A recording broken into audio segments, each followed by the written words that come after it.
we get into the questions from the parents, and I'll be calling into the line in just a minute. I want to call forth some libations. Call on the ancestors. That's what we do. In African culture, the ancestors are our angels. They are empowered by Almighty God to assist us. They are the first line of intervention. They are the first line of defense.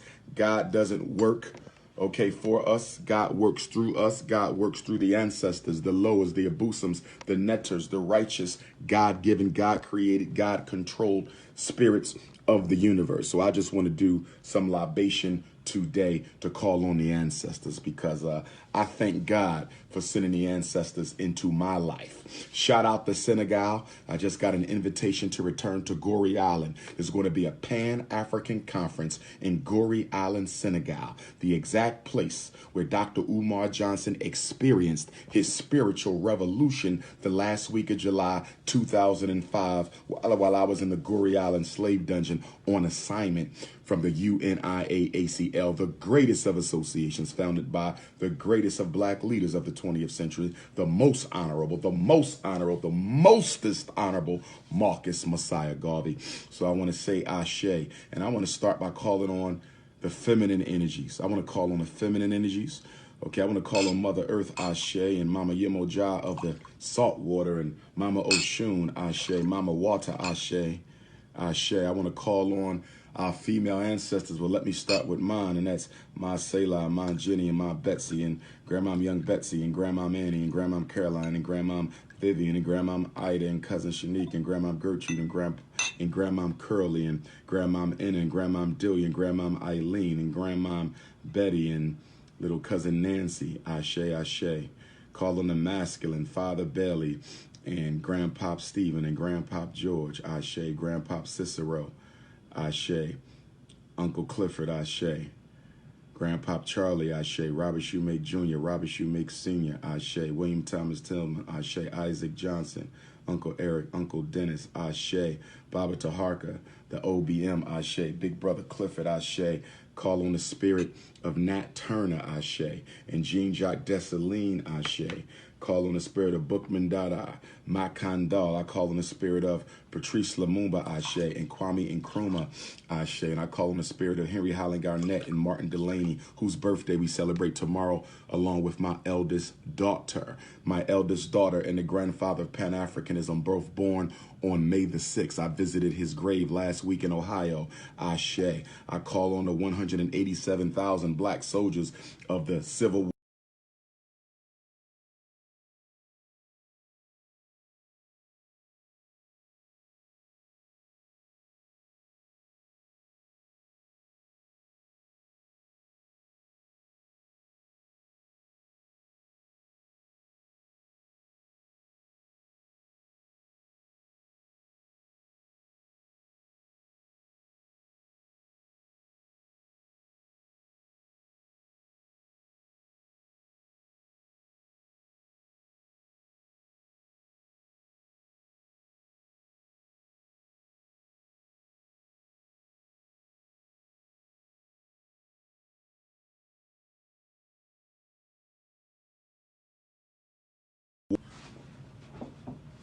Says I got a low connection available. I think we rolling.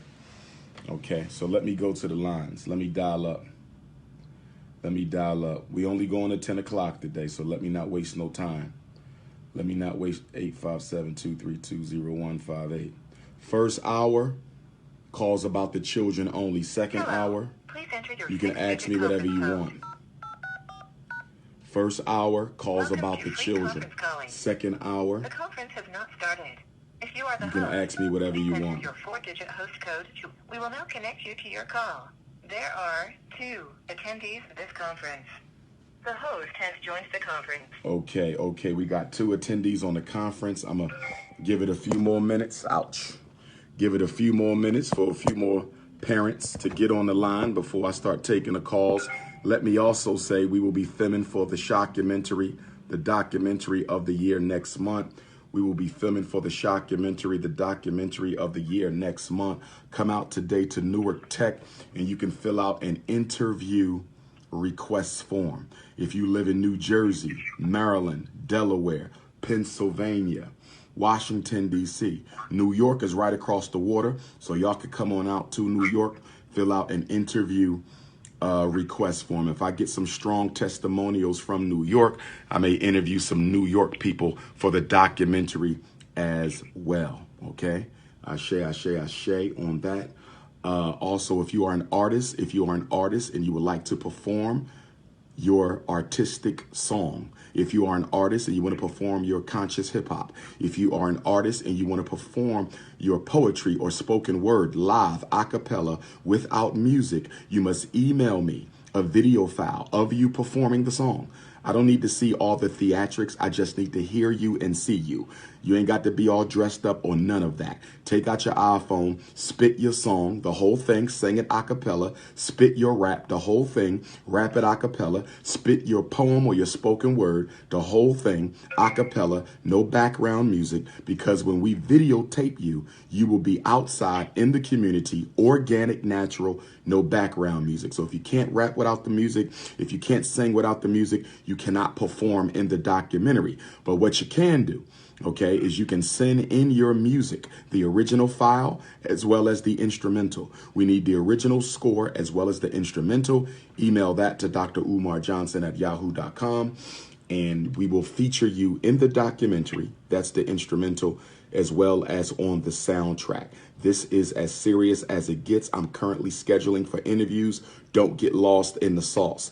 If you were not able to make it out this past Thursday to our sold out event in Capitol Heights, Maryland, email me a summary of your testimonial. So you have 3 ways to be in the shockumentary. Way number 1, you can be interviewed, giving your story, your testimonial about the war against black boys. Number 2, you can perform a song, a rap, a piece of poetry, or a spoken word piece. You can perform. You can be videoed. You will appear in the documentary. That's the second way you can be in the documentary. The first way is to be interviewed. The third way you can be in the documentary is by submitting some music. The original score with your voice and then the instrumental. The original score with your voice and then the instrumental. Email that to drumarjohnson@yahoo.com. Deadline for the music is June 1st. Deadline for the music is June 1st. The shockumentary soundtrack will be the hottest mixtape of the summer. For my sisters out there, if you have a very sexy feminine voice, I need some sisters to do some voiceovers with me on the interludes, the skits that will connect the songs on the shockumentary. There will be ADHD skits. There will be racism skits. There will be black love skits. I need some sexy sisters for the skits. I need a couple brothers too with strong masculine voices for the skits as well. So I'm about to go to the phone lines. It's been so long since I've been on Facebook Live. It's been so long since I did the Black Parent Teleconference. And the way we do this is I ask who has a question. And when I say that, I want you to give me the name of your city, where you're calling from. We'll do it by cities. So I'm going to go to the line right now. If you have a question, please give me the name of your city right now. Anyone with a question on the line, give me the name of your city.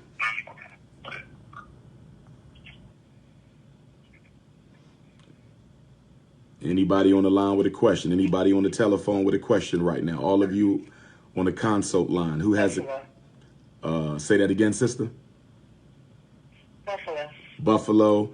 Okay, we got Buffalo, New York. Any other person with a question? Give me the name. I don't want your name. I want the name of your city. Who else has a question on the line this morning?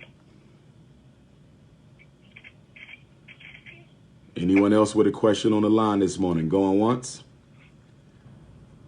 Going twice? Okay, we're going to go with Buffalo. Peace and love, black woman. Go right ahead with your question. I have a question regarding my son's current IEP. He's currently in a class of 611. They're going to increase him to a class of 1211. And the IEP is stating on that they want to increase social and social interaction. My biggest thing was more academics, and they were like they're still going to focus on that because they want him to start socializing a little bit more with other kids. Should that be noted in the IEP? Because I don't want his academics to fall behind. Okay, I got a question for you. You said 611 and you said 1211. Are you speaking of 6 students to 1 special ed teacher and 1 special ed aide? Is that the 611 or Yes. okay. Yes. What grade is your son in? He's in kindergarten. He's in kindergarten and he's already in special ed. Okay. What is his disability classification? Speech. He has a delay in speech. Okay, so he's the speech and language impaired only, correct? Yes. Okay, SLI. If he is speech and language impaired only, why is he going into a special ed class? Speech and language students get speech therapy. They don't necessarily go into a special ed classroom. He should be in the regular class only, getting pulled out by the speech pathologist for speech therapy. Why is he in a special ed class in kindergarten? Why is he in special ed for speech? Because speech kids don't go into a class. Speech is special ed. Okay, it is special ed, but you don't go into a class. You just get the therapy. So I guess I'm wondering, why is your son in a separate class for speech? His speech was very delayed. He wasn't communicating on his level when we got to kindergarten. Okay. The academics were there, but he wasn't actually communicating with the teachers and stuff like that. So that's why they had the class. Okay. So what class is he in? Because there really isn't a speech support class. So is he in a learning support class? I'm assuming he's in learning support with the learning disabled students. Okay. I'm also assuming that he received speech and language services as a preschooler through the early intervention program. Is that correct? Yes. Okay. I got a couple problems here. Number one, I got a problem with him being in a separate class in kindergarten. I got a big problem with that. If he needs social support, if they need to increase his social support, then that can be done by pulling him out of the regular class and giving him social skills instruction, which can be done in collaboration with the speech pathologist. The speech pathologist can also help him work on his communication skills. I'm not comfortable with a kindergartner being in a special ed class at all, and I'm extremely not comfortable with a speech and language impaired child being in a special ed class, because that's not what we generally do. If he needs social skill development, what better place to give him that than in the regular education classroom?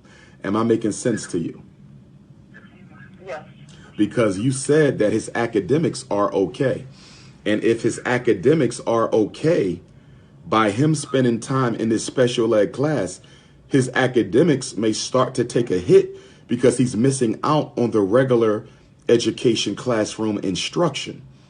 You see, speech is one thing, learning.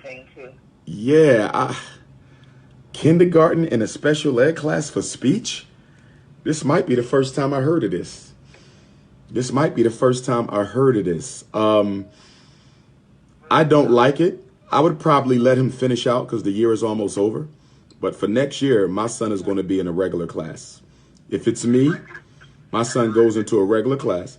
He can get pulled out for the social skills training. He can get pulled out for the speech and language support. He can get pulled out for that. But, he can get pulled out for that, but he's not going to be in no special ed class in kindergarten. I mean, they fast tracking him within the school to prison pipeline. Excuse me for one moment. I need everybody to mute their phones. People are talking on my line. Somebody has me on speaker. Mute your phone. I should not be hearing myself. Mute your phones, please.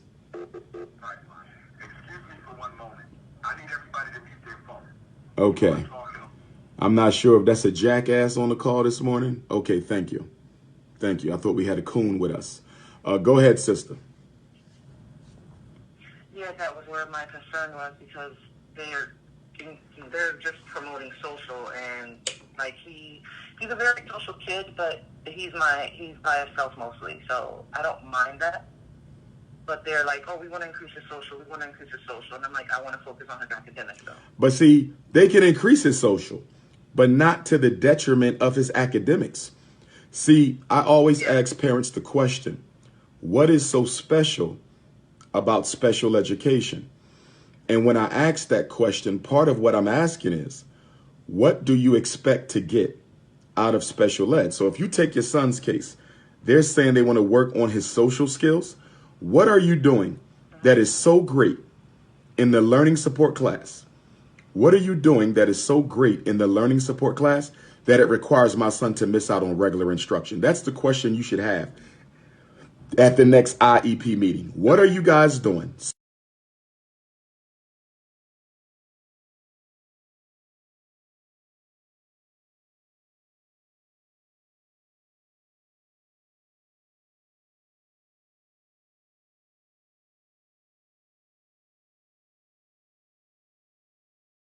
Training by the learning support teacher. Okay. But he is not going to be, does he report to the special ed class in the morning? Is he self-contained? Is that where he is all day? Yes. Oh my gosh. Nah. A child with a speech and language impairment is in special ed all day. In fact, you might even have a compensatory education case. They might even owe you comp ed, because I don't think a hearing officer in the United States is going to decide in favor of a school district that took a kindergarten boy, put him in special ed all day for only having a speech and language impairment, which normally only results in speech therapy, and excluded him from the classroom the whole year. They owe you 1 year's worth of comp ed, money that can be used towards paying for private social skills training. So you might want to push I mean, it's up to you. You might say it's only been a year, I'm not going to push the issue, but technically you do have a case to call an IEP meeting and demand compensatory education for your son who was unnecessarily special educated the whole year. They owe you reparations. So consider that. You can always contact me for a private consultation to speak more about this. You might want to let him finish the year so he doesn't get shocked. The year is almost over anyway. But I'm calling an IEP meeting at the end of the year, over the summer, or the first week of school. And I'm telling them I want my son exited from the full-time class. He can remain under the special ed umbrella so he can get his speech therapy. He can remain under the special ed umbrella so he can get his social skills training as a pull out, which should only be no more than 90 minutes a week. No more than 90 minutes a week for the social skills training. Full-time class. I suspect they did that to get that special ed money, because you get more money if the kid is in a full-time class. I also think they might have did that to make sure the teachers have enough students in their class to justify their position. Yeah, I can see that, especially because we're in a smaller district in Buffalo. We're not in Buffalo Public, we're in Cheektowaga, which is like the suburbs. Okay. Well, make sure you stay in contact with me. You have my cell number? Yes. Okay, so again, I would let the year roll out, but you might want to go ahead and call an IEP meeting now and let them know that when he comes back for next year, full-time regular ed class. Okay, it doesn't make any sense for your son to be in a special ed class for a speech problem without a learning problem. Remember, special ed is only for children who have a disability and who need special ed in order to make academic progress. If your child doesn't have a problem learning, they should not be in a special ed class.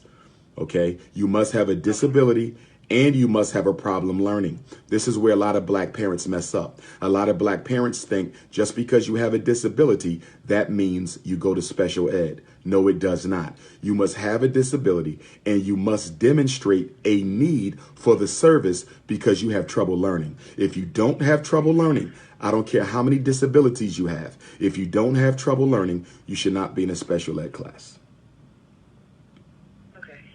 All right. Thank you, sister. Thank you, sister. We're going to go to the next person. Please, brothers and sisters, make your donations. Go to your Cash App and make your donation to $FDMG School, $FDMG School. We're trying to get the buildings fixed up by the end of summer, and we need your support. Or you can mail your check or money order payable to FDMG Academy to P.O. Box 9634. Wilmington, Delaware, 19809, 9634, Wilmington, Delaware, 19809. Do we have another question on the call this morning? Do we, mute your phones, please. Do we have another question on the call this morning? Anyone else on the line? Yes. Where are you calling from, sister? Tallahassee. Tallahassee, Florida, did I hear? Yes. Go right ahead, sister. Well, I have a concern with my 3-year-old. It's about a month ago.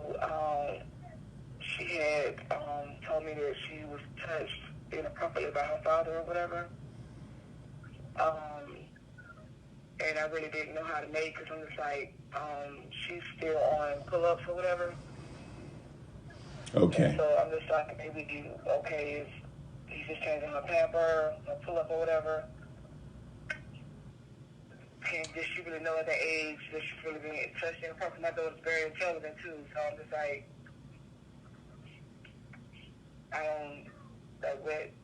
what should I be doing? Well, first of all, yes, a child at 3 can know that they're being sexually abused. Remember, we're all spirits that have reincarnated from heaven. So although the body is young, the spirit is very aged and wise. So the spirit of a child can know that they're being inappropriately touched. But here's my question. How exactly did your daughter communicate to you that her father inappropriately touched her? And the reason I'm asking you, how did she communicate this? Because there's a such thing known as false memories. When I was working on my doctorate degree, I did a research paper on false memory. Children have a very active imagination. It is extremely active, and it can be easily influenced by what they're told by adults. Children have a natural desire to please the adults in their lives. Children have a natural desire to please the adults in their life. So if you ask the question in a way that invites a certain response, the child will give you the response that they think they want you to hear, because children love to please the adults in their life. This is why when people suspect child sexual misconduct, I think it's very important that we be careful how we ask questions, because any leading question can induce a false answer, and the child will then create in their imagination a new narrative out of the lie.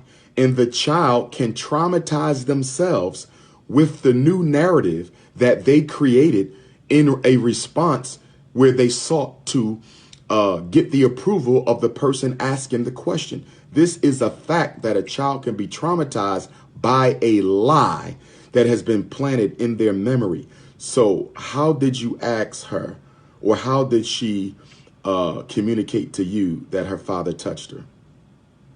Okay, well, I just gave her a bath, and she was laying just around me playing, and then she looks at me and she says, "Mommy, I hurt down there. I'm hurting down there." And so I just laid her across me, and I was like, I just opened her legs and looking at me out to a point me where it hurt. And I mean, not to be too graphic, but she pointed to her like clitoris, like area, and she was like, "God touches me right there." Okay. I was like, Did you consider taking her to the pediatrician to see if anyone had in fact touched her? Not that doesn't. Immediately, well, first I had called her father up, which I don't know why I did that, and then I called her pediatrician because it was late at night on this particular day. And I called the after-hours nurse care and let her know what was going on, and then she was like, "You need to get her to the hospital." So I got her to the hospital, and of course they're gonna go through their regular. But they do call police and do a statement, and then she went to the they checked her, and they did see that she has irritation in that area. But then he was like, she had a UTI as well. That could have triggered it why she had irritation in that area. And he asked me, he was like, "When the last time she was with her father?" I was like, "But she was with her father weeks ago." So you and the father don't live together. Like the last year or so, it was like the week prior that she had been with him or whatever. Okay. Would he have needed at all? Is she potty trained? Yeah, she actually potty trained. I only put, she still likes to be on the cup. I put her on 360 cup because she likes to look at night. And so at night I put her on the pull up because she peed in she peed in my bed too much. I'm like, So she's actually fully potty trained. She actually really does not even wear any pull-ups, but when she's finna go to sleep. Okay. There's really not a reason why a man needs to touch a child in the genital area unless they had such an accident, a number 2 type of accident, and is still on Pampers where they might need to wipe some of that out to prevent a yeast infection if the child had the runs or something. But generally speaking, there's not a need to go anywhere near a child's vagina. That's the only thing that has me concerned. However, it could have also been a UTI as well. You know, for me, see, here's where a mother's instinct comes into play a little bit and what you feel, because I would not want to keep a father from his daughter in any way, shape, form, or fashion. But I do think you're going to have to put some sort of controls in place, okay, for you to get a better idea of what's being done when she's with the father. The two of you are not together, correct? Right, we're not together, and then we have a court order. So well, see, here's my concern. Here's my concern. Is it possible that it wasn't the father who touched her down there, but someone who was around when she was in the father's custody? In other words, is it possible that the father left your daughter with his sister or with his cousin while he went to work or while he ran to the store? Is it possible that someone else in the father's family touched your daughter and not the father? That's my biggest concern. No, because he doesn't have any family. Like, where we live, he has zero family. He don't, like, really fool people like that. And so he really works around the clock. And so when he comes home, he has her. It's just them two. Well, here's how you deal with it. His environment like that. Here's how you deal with it. I'm thinking to myself, I was like, well, I can't think of anybody else. And I don't have men around me. I don't think my daughter's been around more than anybody. It's really my mother, besides her going to school. And so I was just like, just coming from a family where people have gotten violated, immediately I was like, at first I was like, oh no, My mind really took me to a place I was like, if something going on, you're going to jail. I just felt the type I do not tolerate. Okay. Here's what you do. You simply tell him that he cannot go down there. If there's any reason why he feels he needs to go down there, he needs to call you first. That's it. Make it off limits. If she's potty trained, I tried to have a conversation with him, and then immediately he just went very ignorant. Well, he could have been defensive. He could have been defensive. And they were calling me, and police calling me, and because they ended up closing the case because they was like they couldn't interview her. They was like she's too young to be interviewed. Okay, he could have been defensive because no man wants to be accused of touching his own child, but men do touch their own children. So he could have been defensive, or he could have been guilty. All you can do now is see if it happens again. But I would also make sure he's clear that it's off limits. He is not to touch your daughter in the vagina area at all, period. That's the new rule. You don't touch her down there. If you see something that is draws your attention, you call me and I'll go down there. But I need you not to go down there because I'm concerned. I come from a family where the women have been touched. That's the rule I need you to adhere to. He shouldn't have a problem with that. I wouldn't have a problem with that. Okay. All right, Queen. Okay, and then what signs should I be looking for in regards to my daughter? Because my daughter, she is crazy about her father. Even when she was telling me that it happened, right. An hour later, she wanted to go to her father's house. Hey. Well, I don't want you to be hyper vigilant. See, we got to make sure. Just be on watch. Tell him not to touch her down there no more. And if he does, then he might can't see her no more. That's the bottom line. He cannot go in the vaginal area for any reason at all. If he suspects anything, he needs to call you. I would leave it at that. If he goes down there again, he can't see my child. Now, how should I do that in regards to court? Because I mean, immediately I was like, he couldn't see her until I had spoke to the investigator or whatever. And then DCF was like, well, I would suggest not, her not going right now until we kind of get some things figured out or whatever. And then so happened we had to record like 3 days after that, and he brought it up to the judge, and the judge immediately started attacking me. And I was like, hey, what is going on here? I'm only going with my daughter just right. That's what she told me. Well, let me do this. He made it like I was trying to do some retaliation. I'm like, right. Well, ain't the reason why I'm mad at you. We don't even really talk like that. Right. So, well, let me say this. Let me say this, Queen. Let me say this because I got to move to another parent. But I want to say this with the court situation. If you explain to them what's going on, they will be sympathetic to you. As far as I'm concerned, this is one of the reasons why we as black people got to stop going to white people to solve our domestic issues. It's an absolute embarrassment that the same people who enslaved us, we run back to them, asking them to negotiate or determine how our family should be run. It's an absolute disgrace and an insult to our ancestors. But with that being said, all you got to do is write a letter to the judge. Get the judge's name and address. Write a letter to the judge in advance of the hearing. Write a letter to the judge. Let them know exactly how you're feeling. And sometimes that letter from you to the judge will affect the outcome of your request. Okay, thank you. No problem, Queen. And I will be in Florida. I will be in Jacksonville, Florida on Friday, August the 30th. And I will be in Orlando, Florida on Saturday, August the 31st. You can get the tickets I gotta get there. at DrUmarJohnson.com. Like 2 hours away from Jacksonville. Yeah, come on out. Friday, August 30th, and you can get your tickets on my website. Okay. All right, sweetie. Take care and good luck with that. All right. Next question. Is there someone else with a question on the call this morning? Yes. Where are you calling from, sister? Panama City, Florida. Okay, also Florida. Go right ahead with your question. I need you to speak a little louder. Your voice sounds very low. Okay. I just really wanted to call basically this morning because of a situation that happened that cost my daughter her life. She was born with a rare chromosome disorder. Only 150 kids worldwide were born with.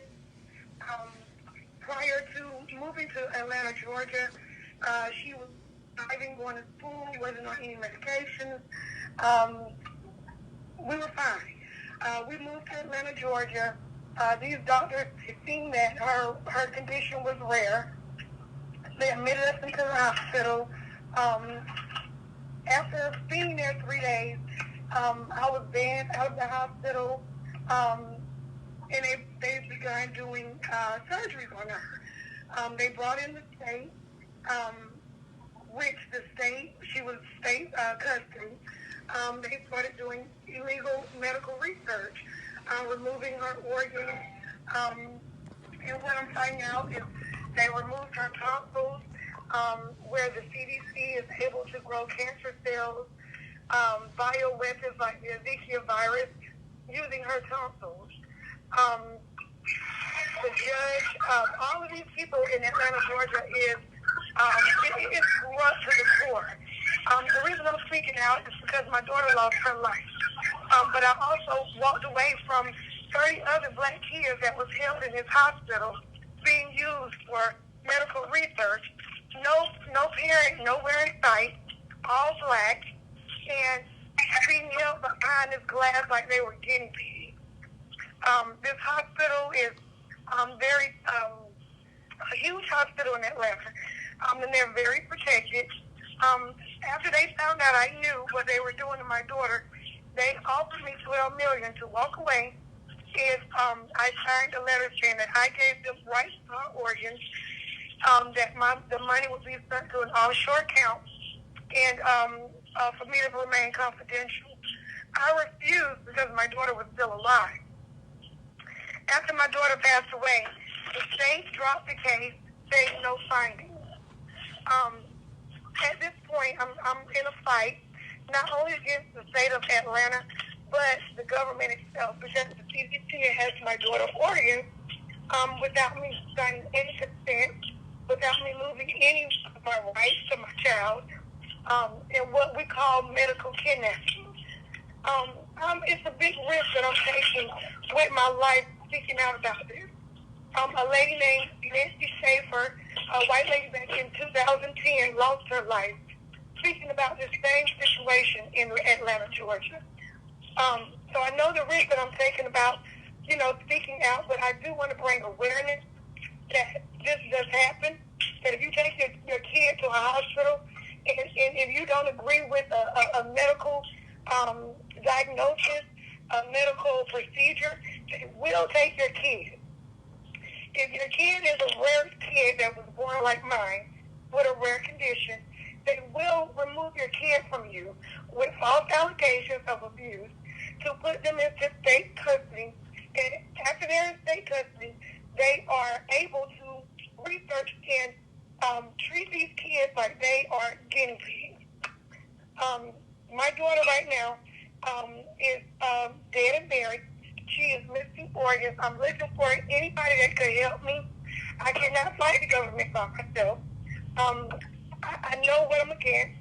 I have a lot of attorneys that I've reached out to, mostly a lot of black attorney firms. I learned the hard way that these people are scared to go against the government. They are turning the case down because they're finding out that it's the government. But I would not back down. I would not be silent. I'm willing to lose my life to speak out on it. When did your daughter pass away? When did your daughter pass away? When did your daughter pass away? When did your daughter pass away? She passed away December 7th, 2017. Sorry to hear that. Have you ever spoken? She passed away on 30 different medications. She was oxygen dependent. She had a broken, her hip was totally dislocated. My daughter was not on any medication prior to moving to Georgia. She was missing her lung, and as far as I know, her tongue.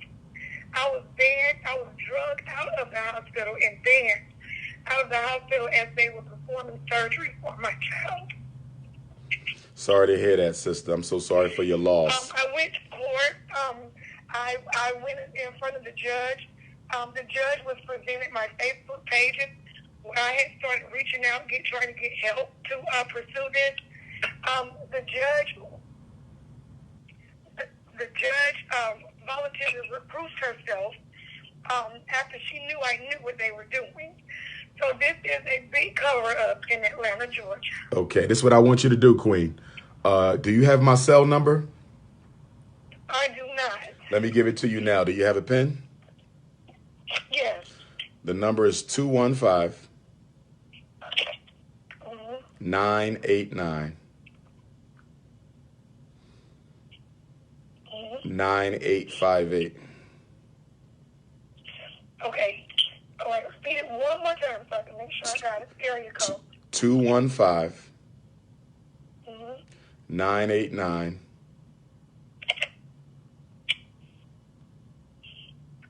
9858. Phone seems to be breaking up. 989 9858. The call seems to be breaking up somewhat. Repeat what you got. Repeat what you have. Okay, you said 215-985. No, 989 989 Okay, 989. 9858. 9858. Okay. 215-989-858. Say it one more time. 215-989-9858. Correct. That's my cell phone. I'm not an expert in this area, but maybe we can put our heads together and think of some people we can contact to investigate this a little bit better. Perhaps the United States Department of Justice. A Black National Human Rights Organization that has signed up to work with me in Georgia to help. They had scheduled a press conference. The commissioner, the DeKalb County commissioner, came to that site and shut the press conference down, saying that they did not want this in the public, that they wanted it to be behind closed doors. Okay. I was not invited to the closed doors. So it's a lot that goes with this. and a lot of people are scared to approach this. Me, however, I'm not. I got you, babe. I would not be silent. Glad to hear that, and I commend you for your fight. I'm so sorry for your loss, losing a child. Thank you. I know that's not easy, If but you read more, you can text me the Google links. Text me the links. My daughter's name. You have my cell number, so Okay. text me some links so I can read up on it. Just text me some links, and my email address is drumar Johnson, drumar Johnson @yahoo.com. It was a privilege speaking with you. Same here. I'm very passionate. And you can probably tell, and I will be reaching out to you. Will do, Queen. Thank you. God bless. Enjoy your Sunday. Thank you. All right. Wow. That's why we need the shockumentary. This is exactly why we are filming the shockumentary, The Psychoacademic War Against Black Children. Come out today, Newark Tech, 400 Hawthorne Street. Doors open up at 2 o'clock. Jersey, I am here. Get your tickets, DrUmarJohnson.com. Is there another question on the line this morning? Is there another question on the line?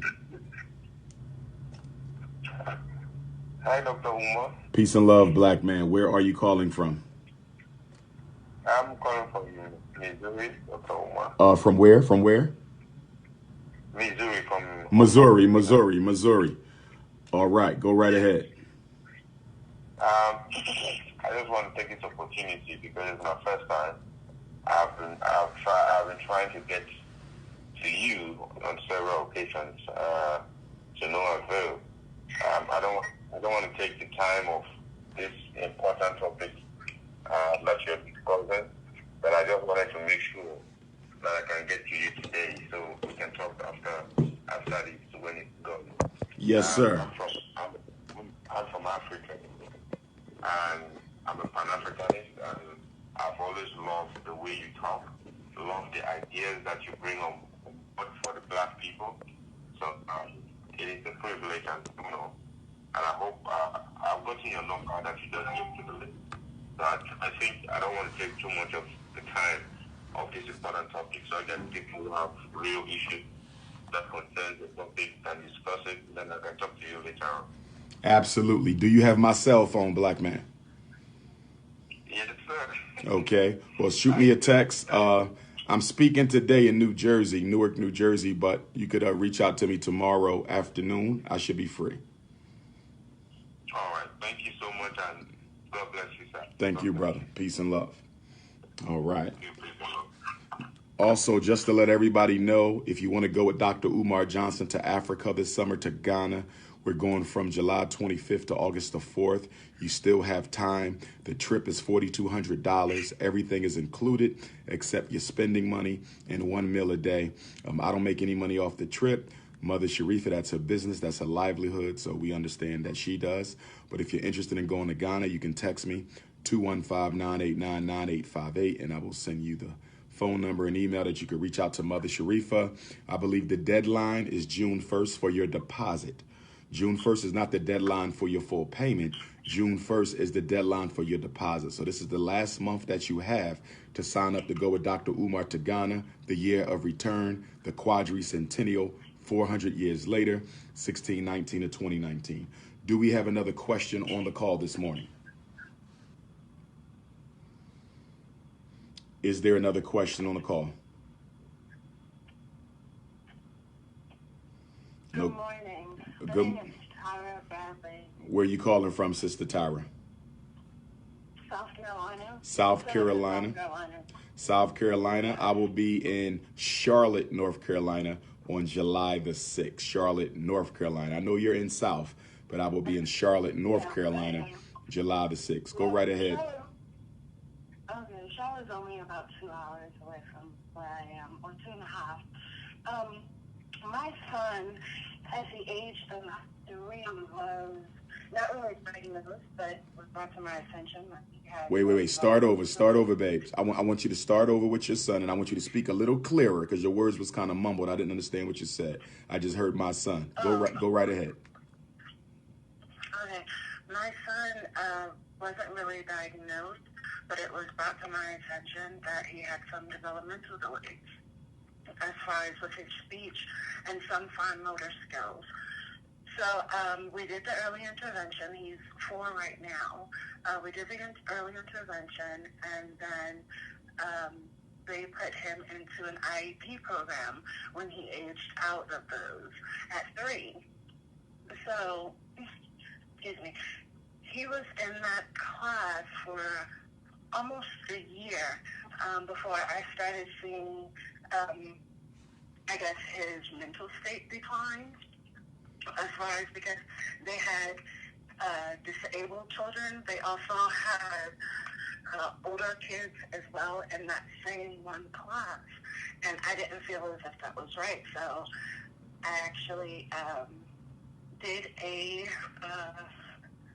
I called an IEP meeting, and they told me that they didn't want him to get out of the class because of social and some cognitive.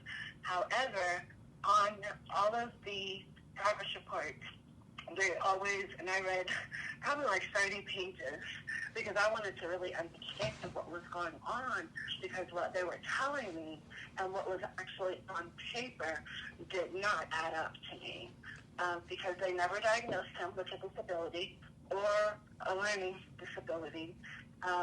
He was socially awkward a little bit, but they wanted him to play with children that had these mental disabilities and physical disabilities. And he is physically fine, he's mentally fine, but it was just that he didn't want to play, so they figured he had like a social problem, and they wanted to keep him in there. I just didn't feel as if it was right, because my thing is, if you want my child to be regular and play with regular children, he's not going to get that if he's in a mentally and physically disabled environment. So they still told me, no, we're going to keep him in here just a little bit longer. And I told them no. So I took him out of school in the middle of the school year. And I'm not sure if that was the best thing, but at the time, I felt that was the best thing. So, like, right now, he's not in school. He was going to, like, a daycare, but they weren't doing any activities or any curriculum-based or nothing. They just had them watching TV most of the day. And then when they weren't watching TV, they were playing inside or outside. So I wasn't really for that, because I'm a single mom and I work full time, and I need to make sure that my son is going to be okay and will be learning what he needs to learn while I'm not there. Because you said he's currently not in school, so you said he's currently not in school, so where is he when you go to work? He is with his grandmother. He's with his grandmother. He's 4 years old? He's 4? Yeah. Okay, I don't. Okay, listen up. I don't like the fact that he's with his grandmother in the day. He needs to be in school because he's 4. He needs to be in school because he's 4. Because if he doesn't get his foundation, if he doesn't get his basics, they're going to try to push special ed on him once he gets to kindergarten. So I don't like the fact he's not in school. If you don't want the early intervention service, which it sounds like you don't want it, and it sounds like he doesn't need it, all you have to do is refuse it. They cannot force you to give your child early intervention special ed services. They cannot force you. All you have to do is decline the service. But I don't think he needed to be taken out of school for that. I think you should put him back in school. Well, okay. Go ahead. Well, what happened was he was doing the early intervention, and they aged him out at 3. So then they put him. Whoa. You don't age out at 3. Wait a minute. You said they aged him out at 3. You don't age out at 3. Yeah. Early intervention begins at 3. Well, that was incorrect. Listen to me. Listen. Okay. Special ed begins at 3 years old.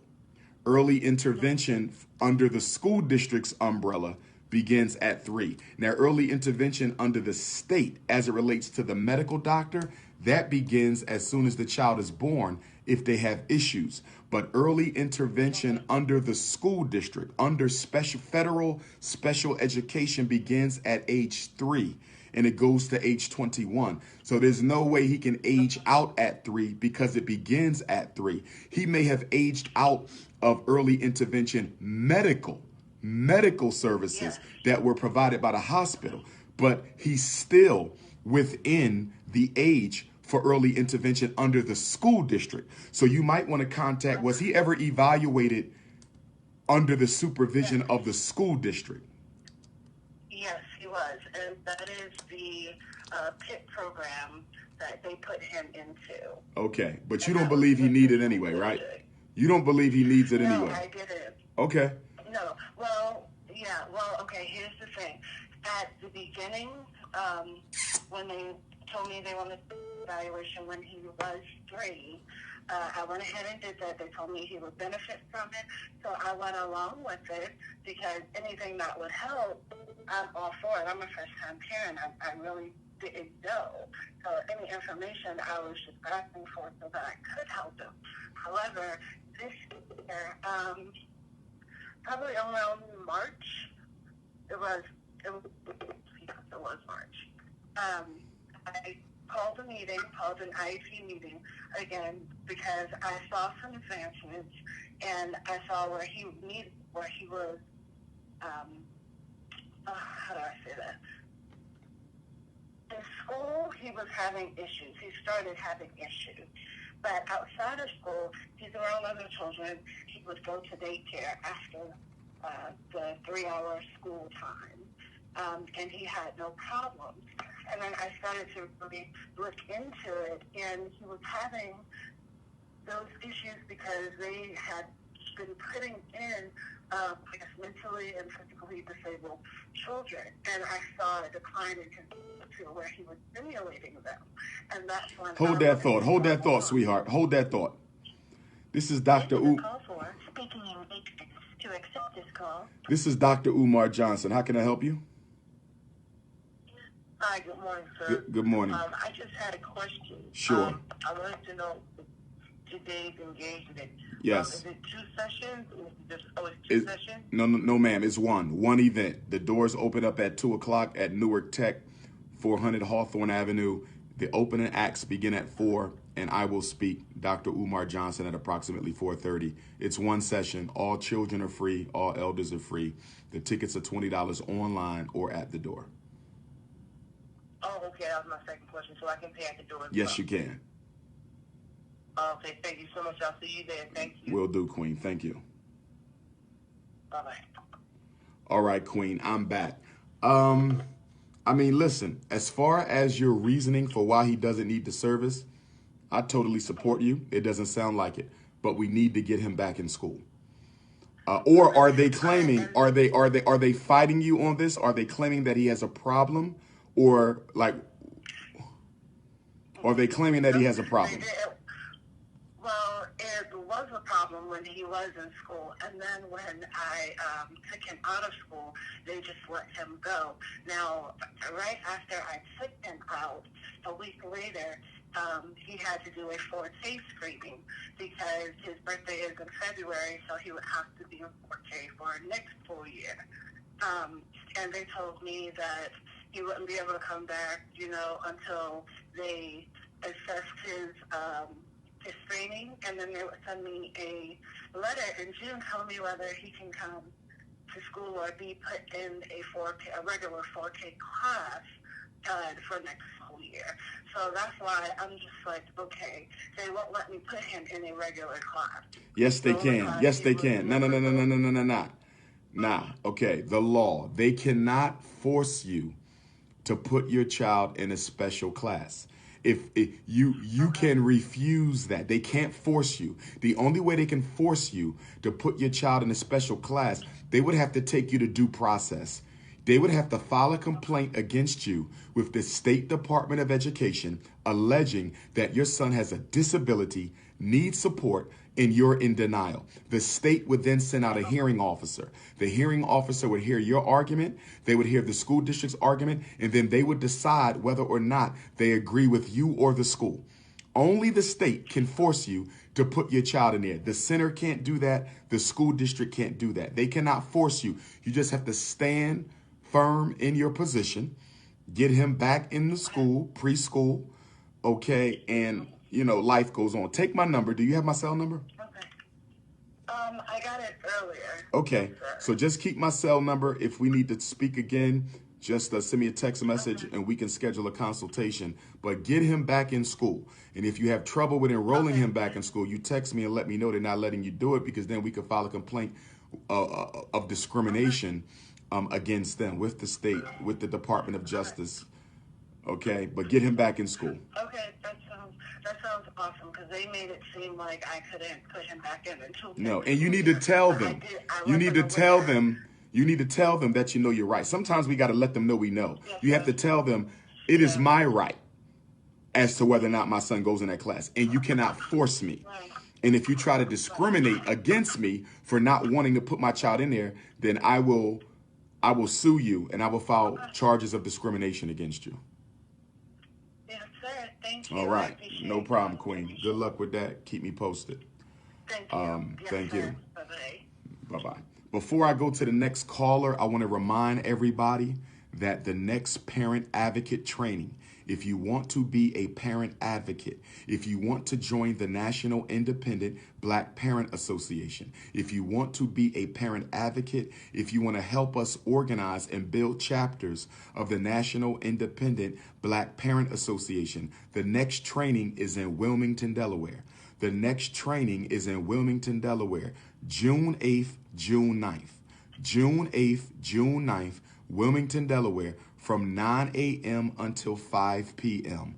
9 a.m. until 5 p.m. It is 2 days. We normally did one evening and one day, but that's not enough time. I'm doing 2 days, 9 to 5. If you want to learn how to advocate for your child, if you want to join the NIBPA, if you want to become an expert parent advocate, if you want to be trained by Dr. Umar, if you want to work with Dr. Umar, come to Wilmington for the 2-day training. It costs $100 for both days. $100 for both days, which is an extreme discount. The information that you're going to get is worth more than $2,500. You're going to get it all for $100. You can register at drumarjohnson.com. You do not have to be a parent. You do not have to be a parent. You just have to be a concerned Black person. You do not have to be a parent.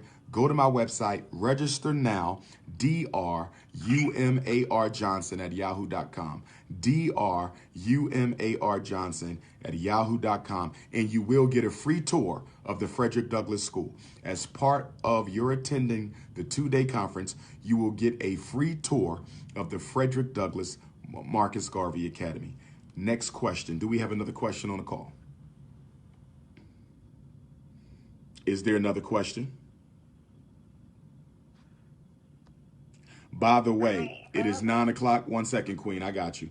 By the way, it is 9 o'clock. So if anyone has any question at all that they would like to ask of Dr. Umar, whether it has to do with politics, economics, our children, the shockumentary, NIBPA, the Frederick Douglass Marcus Garvey Academy, any question whatsoever, you can now call in 857-232-0158, 857-232-0158, and the access code is 870-864-POUND, 870-864-POUND.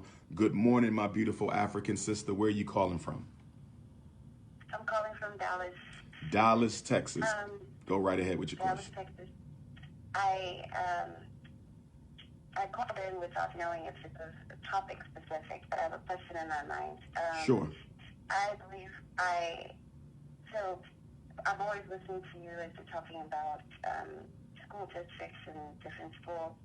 So I'm looking for moving to an area. My son starts school in August, and I believe that he's very gifted. He's 5, going into kindergarten, and can read. At one school, they gave us a list of what words are second grade words, and he's very good at reading. My question is, how do you compare schools and school districts? What are the best resources to determine which area to live in to get yourself into a good school? And where do you, okay. If finances permit, some areas are more expensive than others. Well, remember, in the United States of America, my queen, there is no national education curriculum. So if you live in Dallas and let's say you're about to move to Houston, you do have state standards for Texas, but there's no way to determine whether Houston and Dallas, are equitable in terms of instruction and quality of education. You have to literally investigate every individual district and every individual school. Even two high schools in the same district can be totally different. You want to visit their website. You want to visit the school district's website to see what grade they get. You want to visit the state website to see what score they get. You want to see whether or not they're making AYP, which is adequate yearly progress, which is a No Child Left Behind measure that evaluates schools based on the quality of education. You want to talk to parents from the school. You want to ask if you can come and sit in the classroom. You really have to do your legwork because there is no objective, unbiased, independent assessment system that is for Black people to determine what schools are best for our children. You're literally going to have to do your legwork. So you do have permission to sit in a class before your kids are. It depends on the school. Some schools will allow you to, like private schools, because they are for profit. They will allow you to. Public and charter schools might have a little bit more difficulty with that. Some will, some won't, but you can always ask. Okay. All right. Thank you. All right. And good luck with that search because it's a lot of work and I know it's not easy. But if you do come across a school and you're not sure about it, I want you to text me because I know a lot of people in Dallas and I will ask around for you. Do you have my cell number? Okay. I think I wrote it down. It is 857. No, sorry. No. Let me give it to you. Number. What is your cell phone number? 215 989 9858. 215 989 9858. Okay. Thank you so much. Good luck, Queen. No problem. All right. Is there another question on the call today? Yes, question. Yes. Where are you calling from? Albany. From, you said Harlem? I can't hear you. Speak up, sister. Did you say you calling from Harlem? I'm calling from Albany. Albany, New York.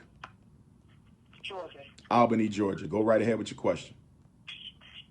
I was having a casual conversation with another parent, and she told me that her daughter went the graduation test. Yes. And her daughter didn't pass. So she received a certificate of completion. But then that next year, they got rid of that test. And so then they replaced the certificate for a regular diploma. But she told me that she had just heard about it, and then she had inquired in the school, and that's how she was able to get the regular diploma. So the question is, shouldn't the school have notified all those students that received those certificates that they can now come and get a diploma? And is there a limitation on whether or not, when they can, if they could get that replacement? Wait a minute. Okay, they got a certificate of completion, and then you said that there was a rule that went into effect that said all children with a certificate of completion could trade that in for a regular diploma. Is that what I'm hearing you say? They had the graduation test. They got the completion, but then the next year they stopped doing the graduation test, and so then you were able to replace, get the diploma. But I think that was if you heard about it, because this parent said she had heard about it and she called the school and she was able to get it. So I don't think they notified. They probably didn't. They probably didn't notify. They probably didn't because is there a limitation on when you could get the replacement? That depends on the state law. I'm not sure. You would have to contact the State Department of Education in your state and ask them if the deadline has passed or if there is a deadline for children who, previously failed the state graduation test, got a certificate of completion, and are eligible to now get a regular diploma. Only the state could answer that. You should contact the state and then let other parents know what you hear from the state. Thank you, sister. And also, you're in Albany, Georgia. How far is Albany from Atlanta? About 2.5 hours. Listen to me. I want to put something on your mind. And if you can't, don't worry about it. I don't want to burden you at all. But on June the 2nd, I will be in Atlanta, and I wanted to do a lecture. The Shrine of the Black Madonna is not available. You guys are 2.5 hours away. I wouldn't mind driving to Albany to do a lecture. If you know of a place in Albany, I've never been to Albany, Georgia. If you know of a community center, a black church, a theater, an event hall that I could use or rent on Sunday, June 2nd, from the hours of approximately 3 o'clock until 10, please let me know, because I want to do something in Georgia, but I'm having trouble finding a venue. It could be in Atlanta, it could be in Albany, it could be in any of the cities in Georgia, Macon, it could be anywhere, Augusta. I'm just having trouble finding a spot. Do you have my cell number, sister? I do. Okay, if you come across something that can seat at least 200 to 300 people, let me know, because we only got a couple of weeks and I need time to get the word out to the people, so we can find something this week. That would be great. Okay. Thanks a lot, sis. All right. Peace and love. Do we have another question on the call this morning? Yes, sir. Dr. Umar. Yes, sir. Where you calling from, black man? Yes, sir. My name is calling from Houston. Okay, your voice is a little low, black man. I don't know if you're on speaker. Come closer to the phone or turn that volume up. Yes, sir. Hold on one moment. Yes, sir. I'm calling from Houston. Houston, Texas. Go right ahead. Yes, sir. I'm calling from Houston, Texas. Yes, sir. I just wanted to ask you a quick question. My son, he just turned 8, and he's the only child, and he's the only grandchild on both. So, I guess, basically, I know that it has some problem with him at school because, kids have the imagination, but him being the only grandchild on the child, not to enhance it to another level, and now they want to, they think they all those type of kids talk about. And I don't want to be just overbearing on him because I know he's still a kid, and I try to discipline him, but I don't want to just be overbearing and whooping him because the mother, I'm the man, so I have to make the discipline. So it's like I don't want to just overbear and whooping him and disciplining him, but I know once I didn't try to homeschool a little bit, he does better here because I can be over him and watching him, but when he gets to school, it's another whole thing. I don't, so I would just want to get your thoughts on what you think I should do, or what as a father, in this situation, I want to get your thoughts on that. Who is okay? So they're complaining about his behavior. Who is complaining about his behavior? Well, it's really the teachers. He's not being a student, but just. And what grade is he in? What grade is he? Yes, sir. He's in the second. He's in the second grade. Couple things. Number one, you might want to hire. A psychologist, a counselor, a behavior specialist, or a social worker to go into your son's classroom and observe your son in the classroom. We cannot assume that the teachers are telling the truth. As a former school principal, I can tell you teachers exaggerate. Teachers exaggerate, especially the behavior of black male students. So you need to hire someone to go into that classroom and observe the child to see whether or not the teacher is telling the truth. Because when that person observes the class, they might find out that the teacher is exaggerating, or they might find out that there's other kids who are far bigger problems than your son, or they might find out that the teacher is a boring teacher and that's why your son isn't listening, or they might find out that the whole class is out of control. You need a second set of eyes in that classroom. In addition to that, you need to challenge the school and ask them, what is the behavior program in the classroom? In other words, what is the teacher doing to maintain behavior? What are the punishments in the class? What are the rewards? Because here's something that teachers don't like to hear. And whenever I do teacher trainings, I drill this point. And that is the fact that all behavior is a function of where it takes place and the consequences that follow. All behavior is a function of where it takes place and the consequences that follow. So if that teacher isn't doing anything to gain the respect of your son, then it's almost going to be nothing you can do because it's not your classroom. Behavior is a function of where it happens and the consequences. So you got to find out, what are you doing? When my son misbehaves, what are you doing? Or are you exclusively waiting on me to do something when he gets home? I cannot control your classroom for you. What are you doing? Now, With that being said, you do need to have a discipline program at home. And what I mean by that, if he had a bad day at school, he must get a consequence at home that day. If he's in the second grade, it can probably be early bed. Right after you come home, you do your homework, you eat dinner, you go to bed. No toys, no TV, no nothing. Children that age love attention. Attention is the number one punishment. Attention is the number one reward. So you have to come up with ways to deprive your son of attention from everybody when he doesn't have a good day. If he does well, okay, he gets a reward. Not every day, but at the end of the week. If he has 4 good days out of 5, you might say, listen, son, you give me 4 good days out of 5. Over the weekend, you and daddy go to the movies. You know, y'all go to the weight and lift weights together. You know, y'all go to the science museum. Never use money. Never use expensive gifts. Never use money. Never use expensive gifts. Do pleasurable things that the child wants to do with you. Children love their parents, so spending time with their parents under 5th grade is the best thing that you can do. So you get rewards at the end of the week for meeting a certain criteria, but you get punishments every single day. So we do need a discipline program at the home, but you need to get on that teacher and find out what she's doing in the classroom. And I would recommend you have someone go into the classroom and observe your child. You could just Google Black psychologists, Black social workers, Black counselors, Black social workers where you live, Black behavior specialists, and say, listen, I need you to go into my son's classroom and observe him 3 different days, 3 different times, doing 3 different subjects. So week 1, 8 o'clock reading, week 2, 12 o'clock math, week 3, 2 o'clock social studies. The reason you want 3 different observations is you want to eliminate the chance for one of those observations to not be reliable. If someone observes your child one time and he had a really good day, he might be a misbehaving kid, but he just had a good day.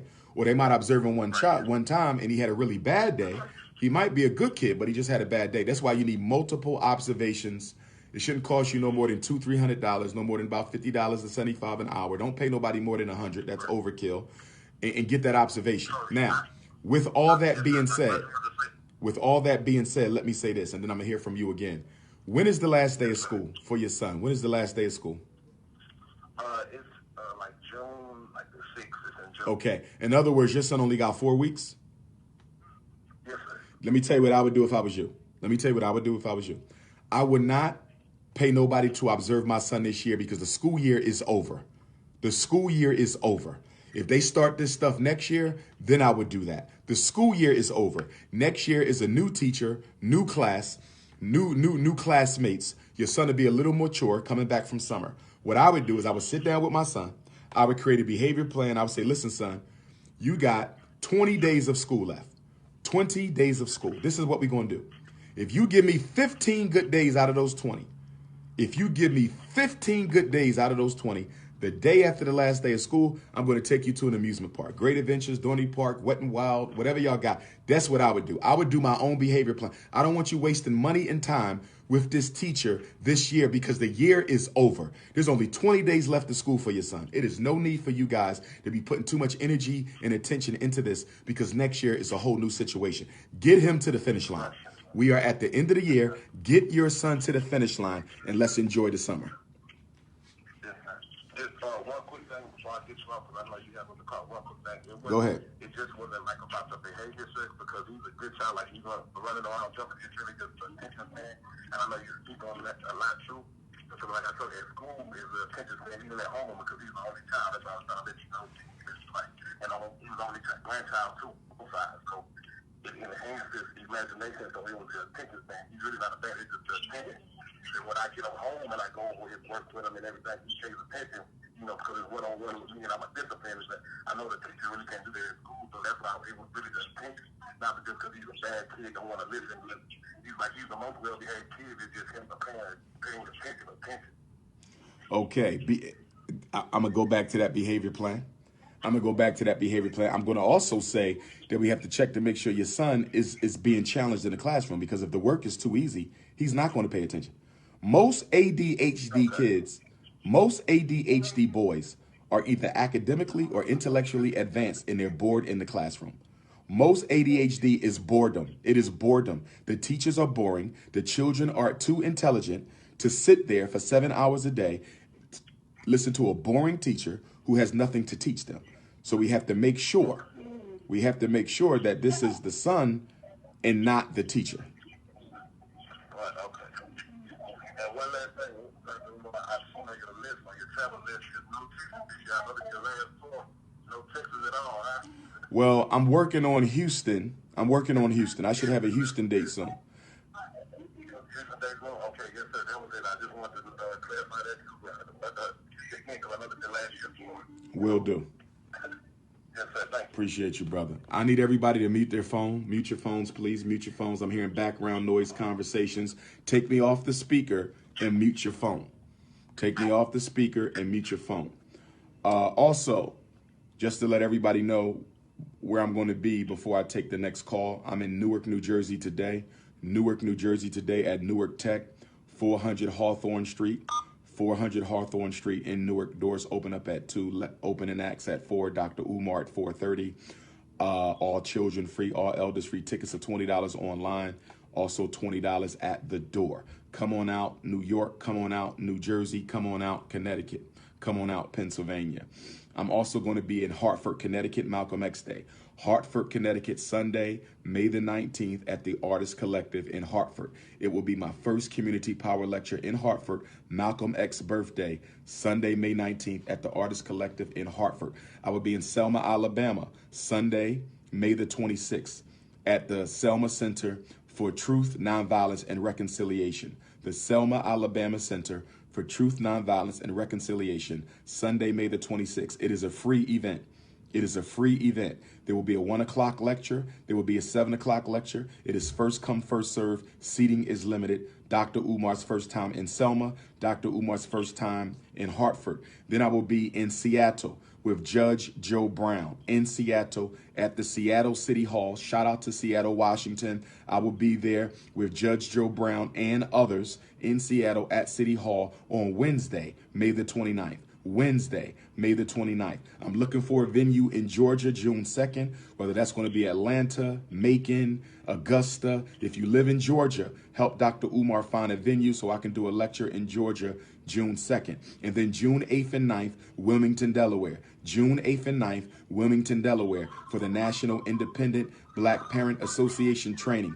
Nashville, mute your phones. Mute your phones. Why am I hearing background noise? Please mute your phones. Nashville, Tennessee, June 23rd.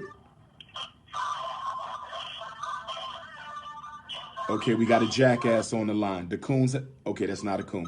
Is that a coon? I think that's a coon. This is what we're going to do since that's a coon. We got a coon on the line. Is that a coon or is that just somebody who didn't mute their phone yet? You can buy tickets at the door or online.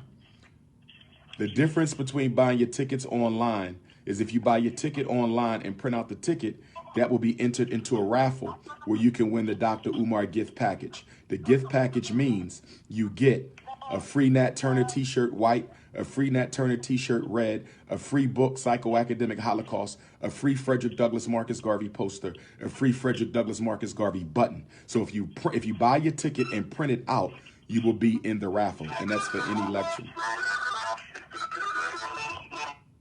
Okay, brothers and sisters, I had to end the call.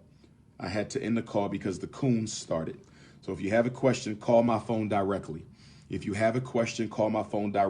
apologies to everyone who was on the line. My apologies, but the coons started. If you have a question, call my line. We still have 30 minutes left. 215-989-9858. 215-989-9858. 215-989-9858. Okay, if you have a question, you can call me directly. But again, print out your ticket and you might win the raffle. You get a free book, free Nat Turner t-shirt, the red one, free Nat Turner t-shirt, the white one, free poster, free FDMG button if you buy the ticket online and print it out. So if it was me, I would buy it online because if I win the raffle, I don't have to pay for my book. I don't have to pay for my t-shirts. I don't have to pay for my poster. So I recommend you buy it online and print it out. Okay? Any questions, call my cell phone. Right now, I'm still taking calls on the phone. Call my phone. Breakfast Club interview. I should be back on the Breakfast Club soon. I'm waiting for Charlemagne to give me a new date. Nashville, Tennessee, June the 23rd. Philadelphia, July 30th. I will be in Philadelphia speaking on July 30th. June 30. Philadelphia, June 30. Philadelphia, Pennsylvania, Homecoming Hometown Lecture, June 30th.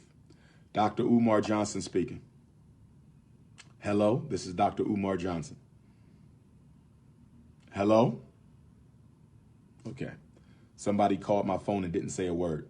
So we have Philadelphia, June 30th, Charlotte, North Carolina, July 6th, Long Island, New York, July 14th, Long Island, New York, July 14th, Ghana, July 24th to the August 5th, Jacksonville, August 30th, Orlando, August 31st.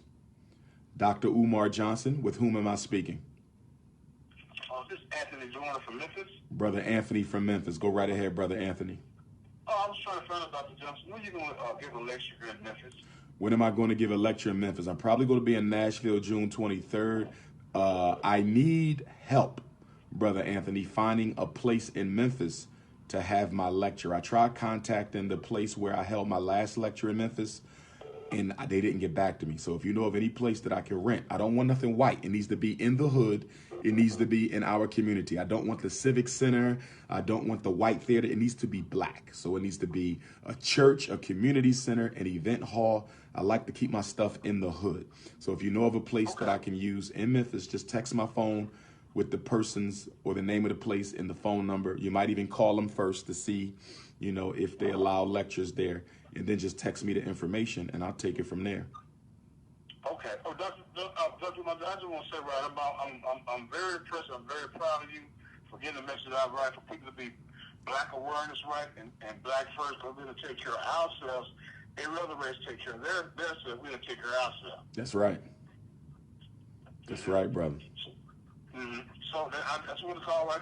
I'm going to check out the place right around here, you know, in the black community, right? We have several churches here, right? Maybe we can do one there. So I'll check around, right? We're not pastor. We'll check around and see if we can get, you know, a venue for you to come and speak in Memphis. Will do. Will do. Let me know, brother. Let me know. Okay, Dr. Johnson, right? Like I said, peace and love to you. God bless you. Thank you, brother. Thank you. Now, I'm seeing some of y'all post places. Y'all need to text them to me because I'm not going back through this feed. If you know of a place that I need to check, somebody just posted the Rosa Jackson Center in Macon. You need to text that to my phone, 215-989-9858. My phone line is open. You can call 215-989-9858. You are live with Dr. Umar Johnson. With whom am I speaking? You are live with Dr. Umar Johnson. With whom am I speaking? Hi, this is Yamisha. Peace and love, sister. What can I do for you? Where you calling from? I'm calling from Newark. From Newark, New Jersey? Yeah, I'm going to be at your the lecture today. All right, looking forward to seeing you. Did you have a question, my beautiful sister? Yes, I was calling about, I have a 11-year-old. I had her when I was in senior school. She's just several schools classified ADHD. They talking about putting on medication. I just wanted to know if there's anything I could do, you know, to help. Okay, this is for your daughter? Yes. How old? 11. What grade? She's 6th grade. She'll be 12 next month. Who specifically is saying that she has ADHD? Taking her to psychiatrist. She's always getting into fights in school and doesn't want to do her work. Okay. Fighting has nothing to do with ADHD. ADHD is inattention and hyperactivity. Fighting is more of a conduct disorder issue. But I don't want your daughter with any labels. Has she already been evaluated by a psychologist or psychiatrist? Does she already have a label? Yes. Okay, when did she get that label? How long ago? This year. This year she got the label. Had we spoke sooner, I would have told you don't take your daughter for that evaluation. Is the school aware of this label? Yes, but she's starting a new school next year. Okay. A charter school here in Newark. She's starting a charter school in Newark. Is your daughter on medication? No. Okay, good. Don't put her on the meds. When she goes to the new school, do not mention anything about any evaluation or any ADHD. Do not mention it. In fact, you might even request, okay, did you give the school a copy of that outside evaluation that says she was ADHD? The new school, no. No. The current school. Do they have a copy of that evaluation? Yes. Okay, they do. I was hoping you didn't give it to them. Okay, You could request that they remove that from her permanent record before the school year ends. I would ask them, I would write a letter. And by the way, the federal law that allows you to request the removal of that evaluation is called FERPA. FERPA 1974. You might want to write it down. FERPA.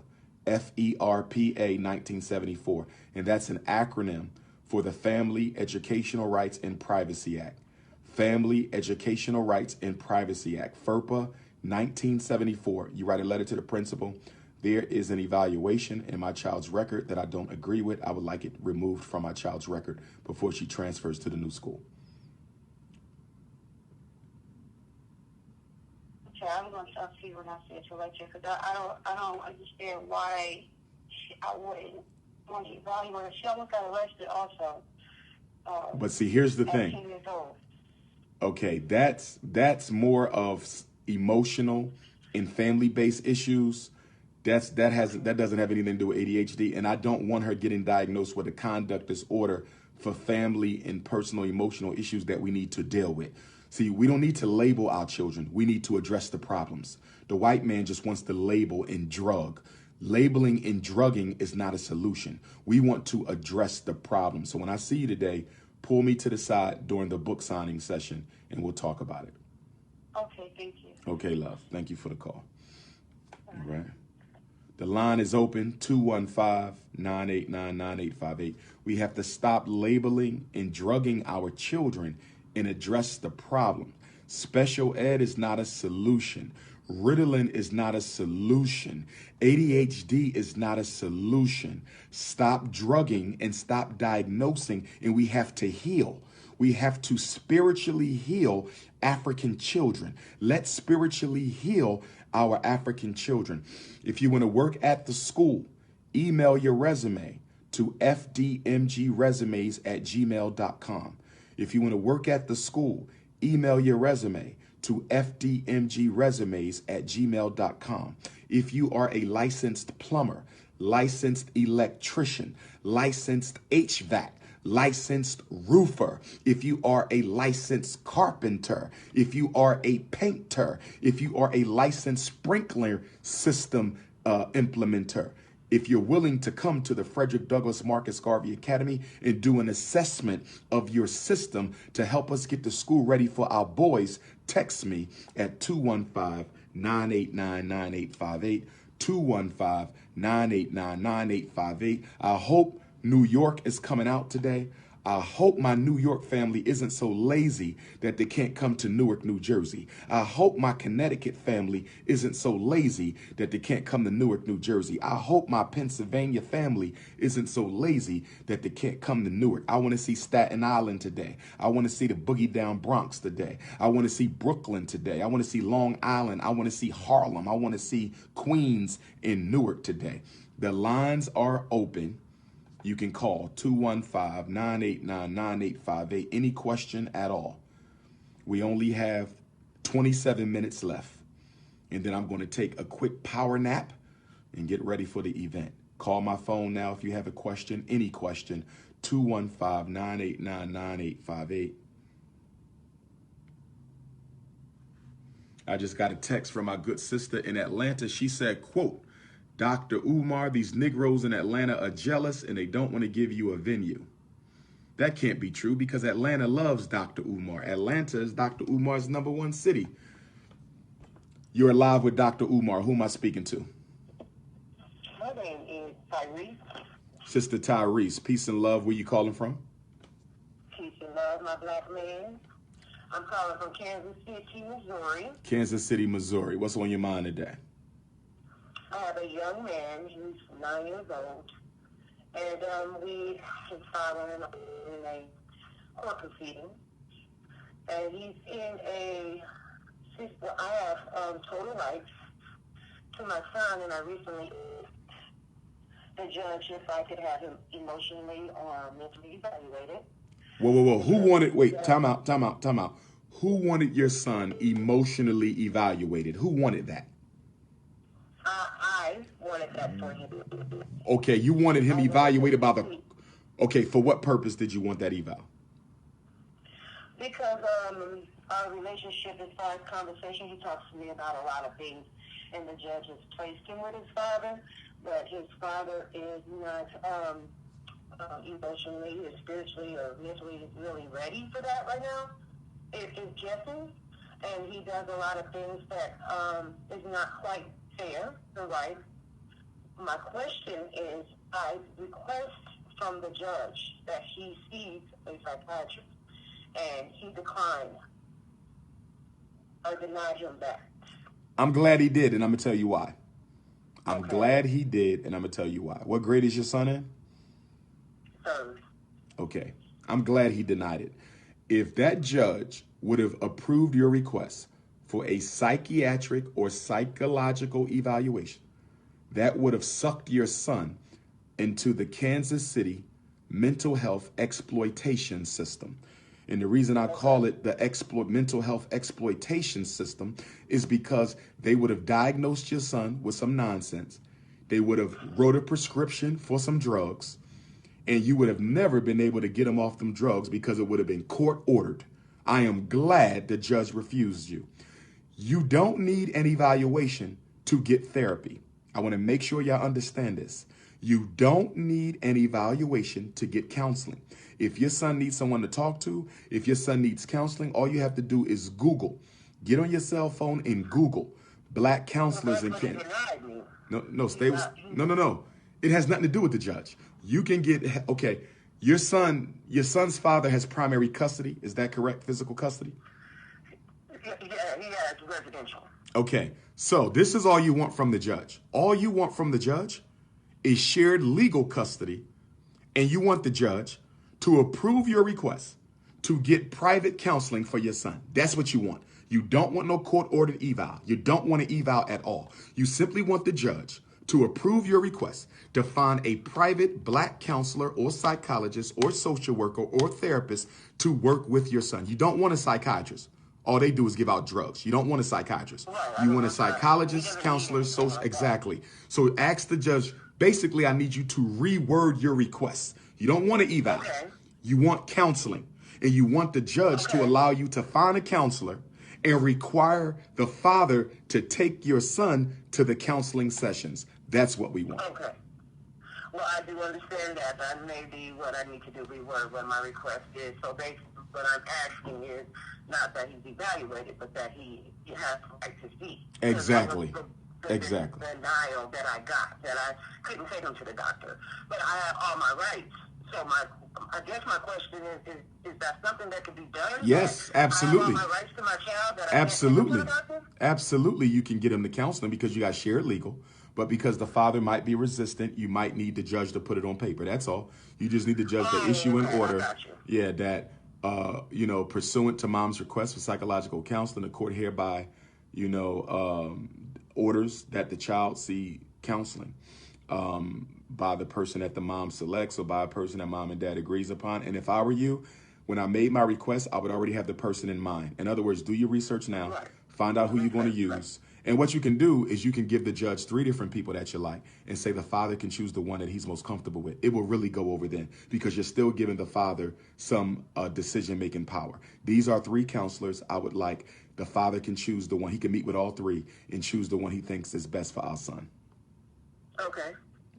Okay, I appreciate that. No problem, Queen. Good luck with that. Thank you. All right. God bless you.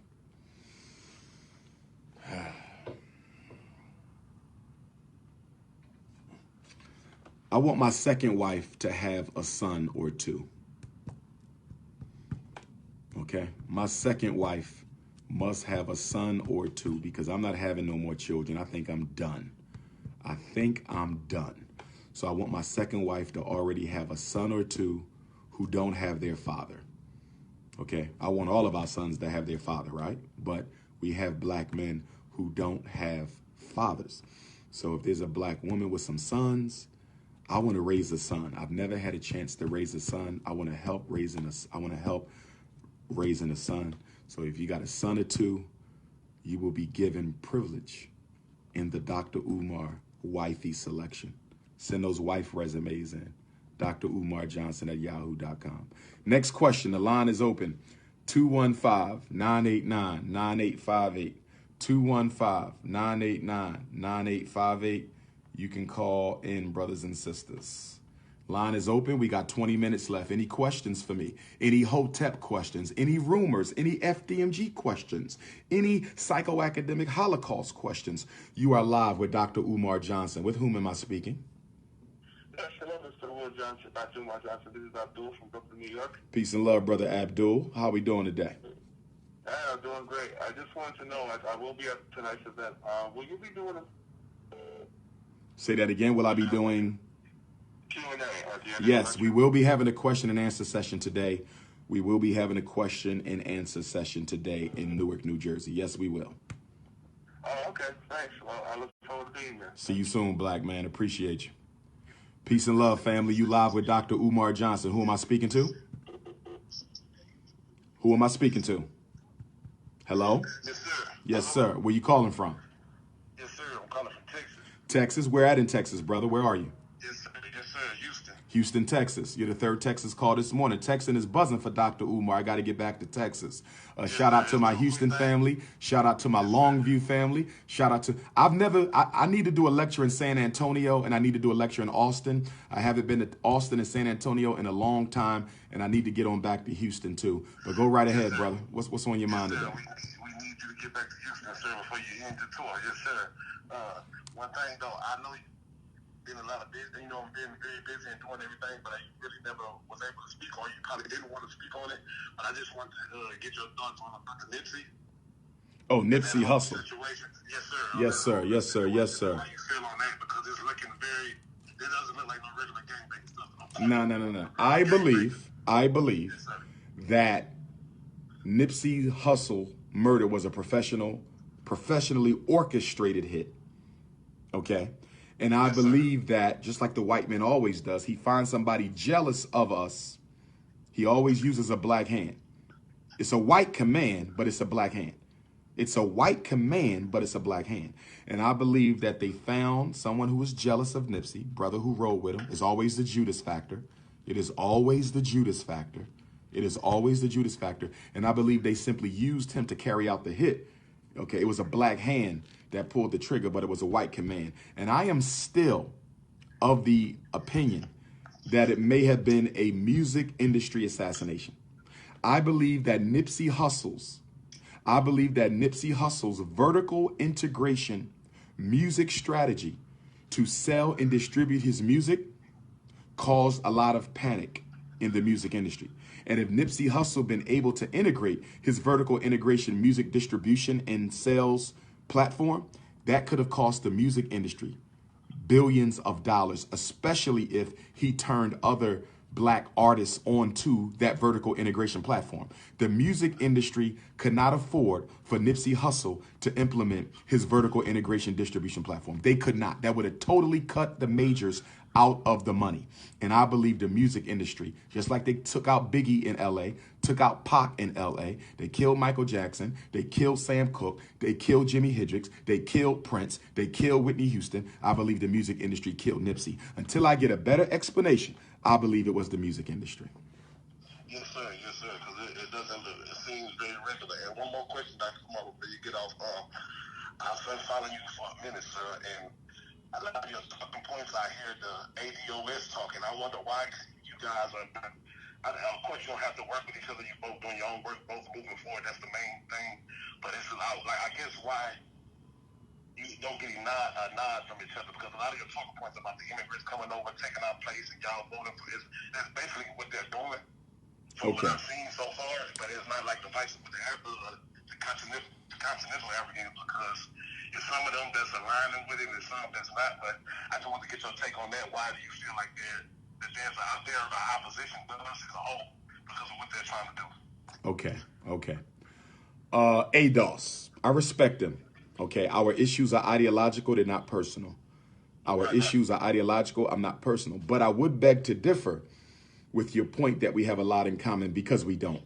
I don't see African immigrants as any problem for me whatsoever. There are only 3 million African immigrants in the United States. There are only 3 million African immigrants in the United States. Not to mention the fact that we are all from Africa. We are all of African origin. So those Africans that are in America, those 3 million immigrant Africans, they might be my cousins.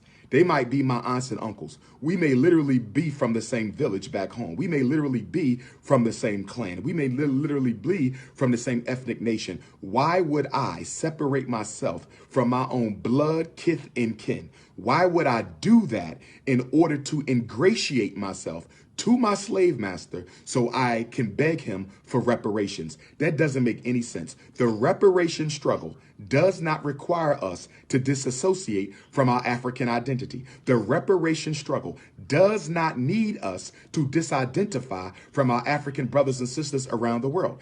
If Can I say one thing quick? sure, Please. Just but let me finish. Let me finish, and then I'm gonna let you respond. I'm not done, but I got you, brother. I'm gonna let you respond. So that's number one.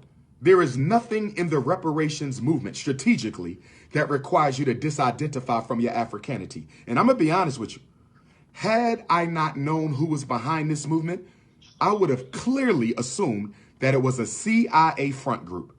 Because at a time when Ghana is reaching out to Africans in the diaspora, at a time when most African nations are reaching out to Africans in the diaspora, we are dealing with the quadricentennial, we are dealing with the year of return, we are dealing with Pan-African consciousness at the highest level it's been since the most honorable Marcus Messiah Garvey was with us. And then all of a sudden, with Africans uniting all around the world, a movement pops up out of nowhere and says, disassociate from your brothers and sisters because they're robbing you of your opportunity to get resources from your slave master. That's ridiculous. And let me say why it's ridiculous before I let you respond.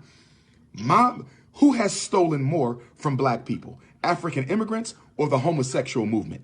Who has stolen more from black people? African immigrants or the illegal Mexican immigrants? Who has stolen more from black people? African immigrants or the feminists? Who have stolen more from black people? African immigrants or white women? Who have stolen more from black people? African immigrants or the racist criminal justice system, or the racist mental health system, or the racist education system, or the racist economic system? African immigrants are not my problem. White supremacy is my problem. There was one slave trade, so there should be one reparations, and anyone that wants to divide me against my brothers and sisters, whether they are from the Caribbean, Bahamas, I will see you in November. Whether they are from South America, Brazil, I will see you in November. Whether they are from Europe, Brussels, Belgium, I will see you September 6th. Whether they are in Africa, Senegal, I will see you August. Zambia, I will see you October. Where else am I going? In Ghana, I will see you in July. Anyone who wants to separate me from our brothers and sisters around the world is an enemy of Pan-Africanism. They are an enemy of my ancestors, and they are an enemy of African people. There is no way I can sit down at a table and collaborate with any organization that seeks to cause tribalism amongst the African family. Your response? Yes, sir. I'm in Houston. I'm in really the most diverse city in America right now.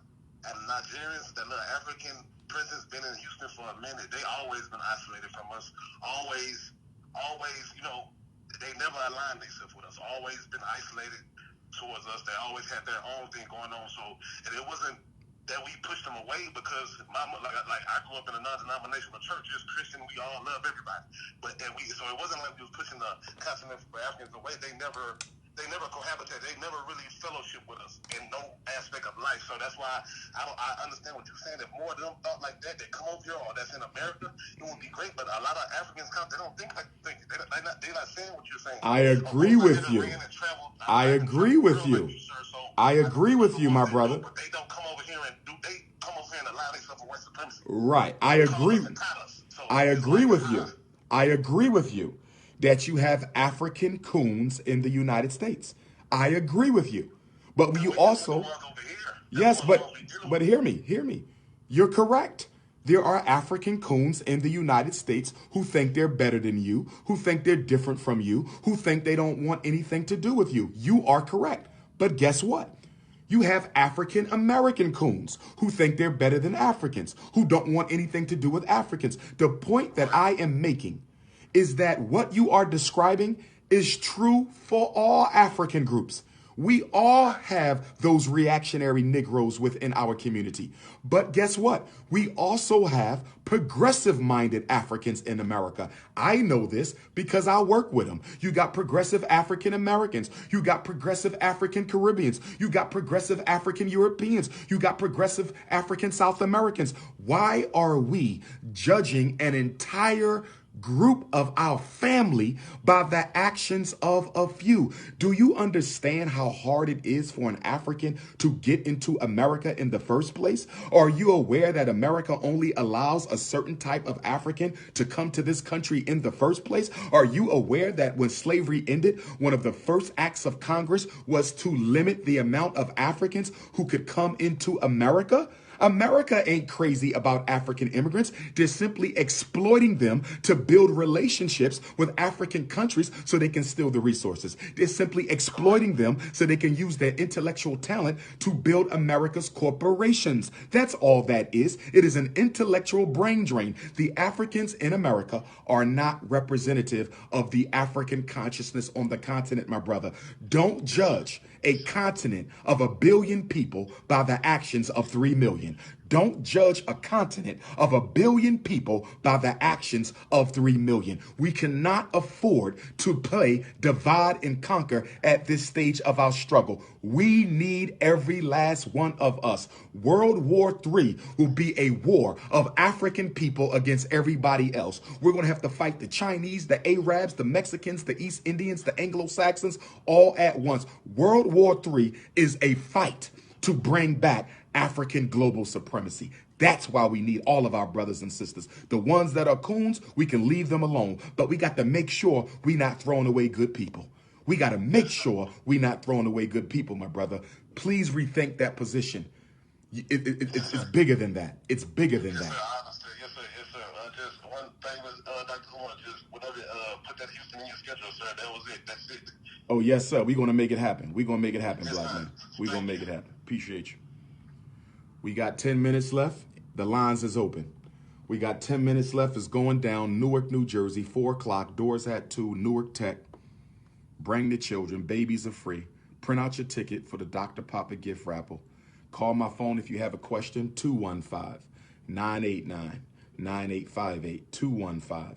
215-989-9858. I got a question about African Latinos. I'm going to Brazil in November. I'm going to the largest African community outside of Africa, Brazil. Okay? I love my African Latinos.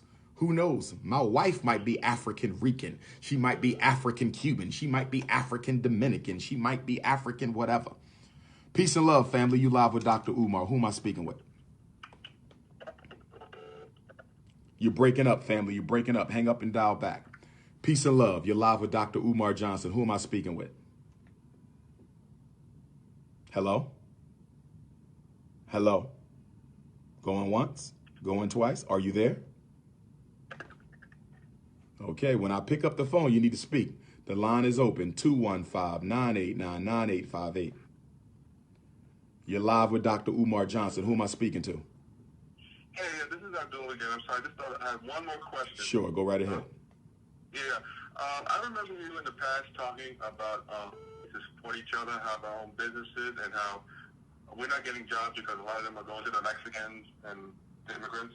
Yes. Hello? Yes. Yeah. A lot of them are going to the Mexican immigrants, and that is all true. But I think there's another threat, and I don't know if you're going to talk about it to us, and that's automation. And in a sense that, we have, robots taking us.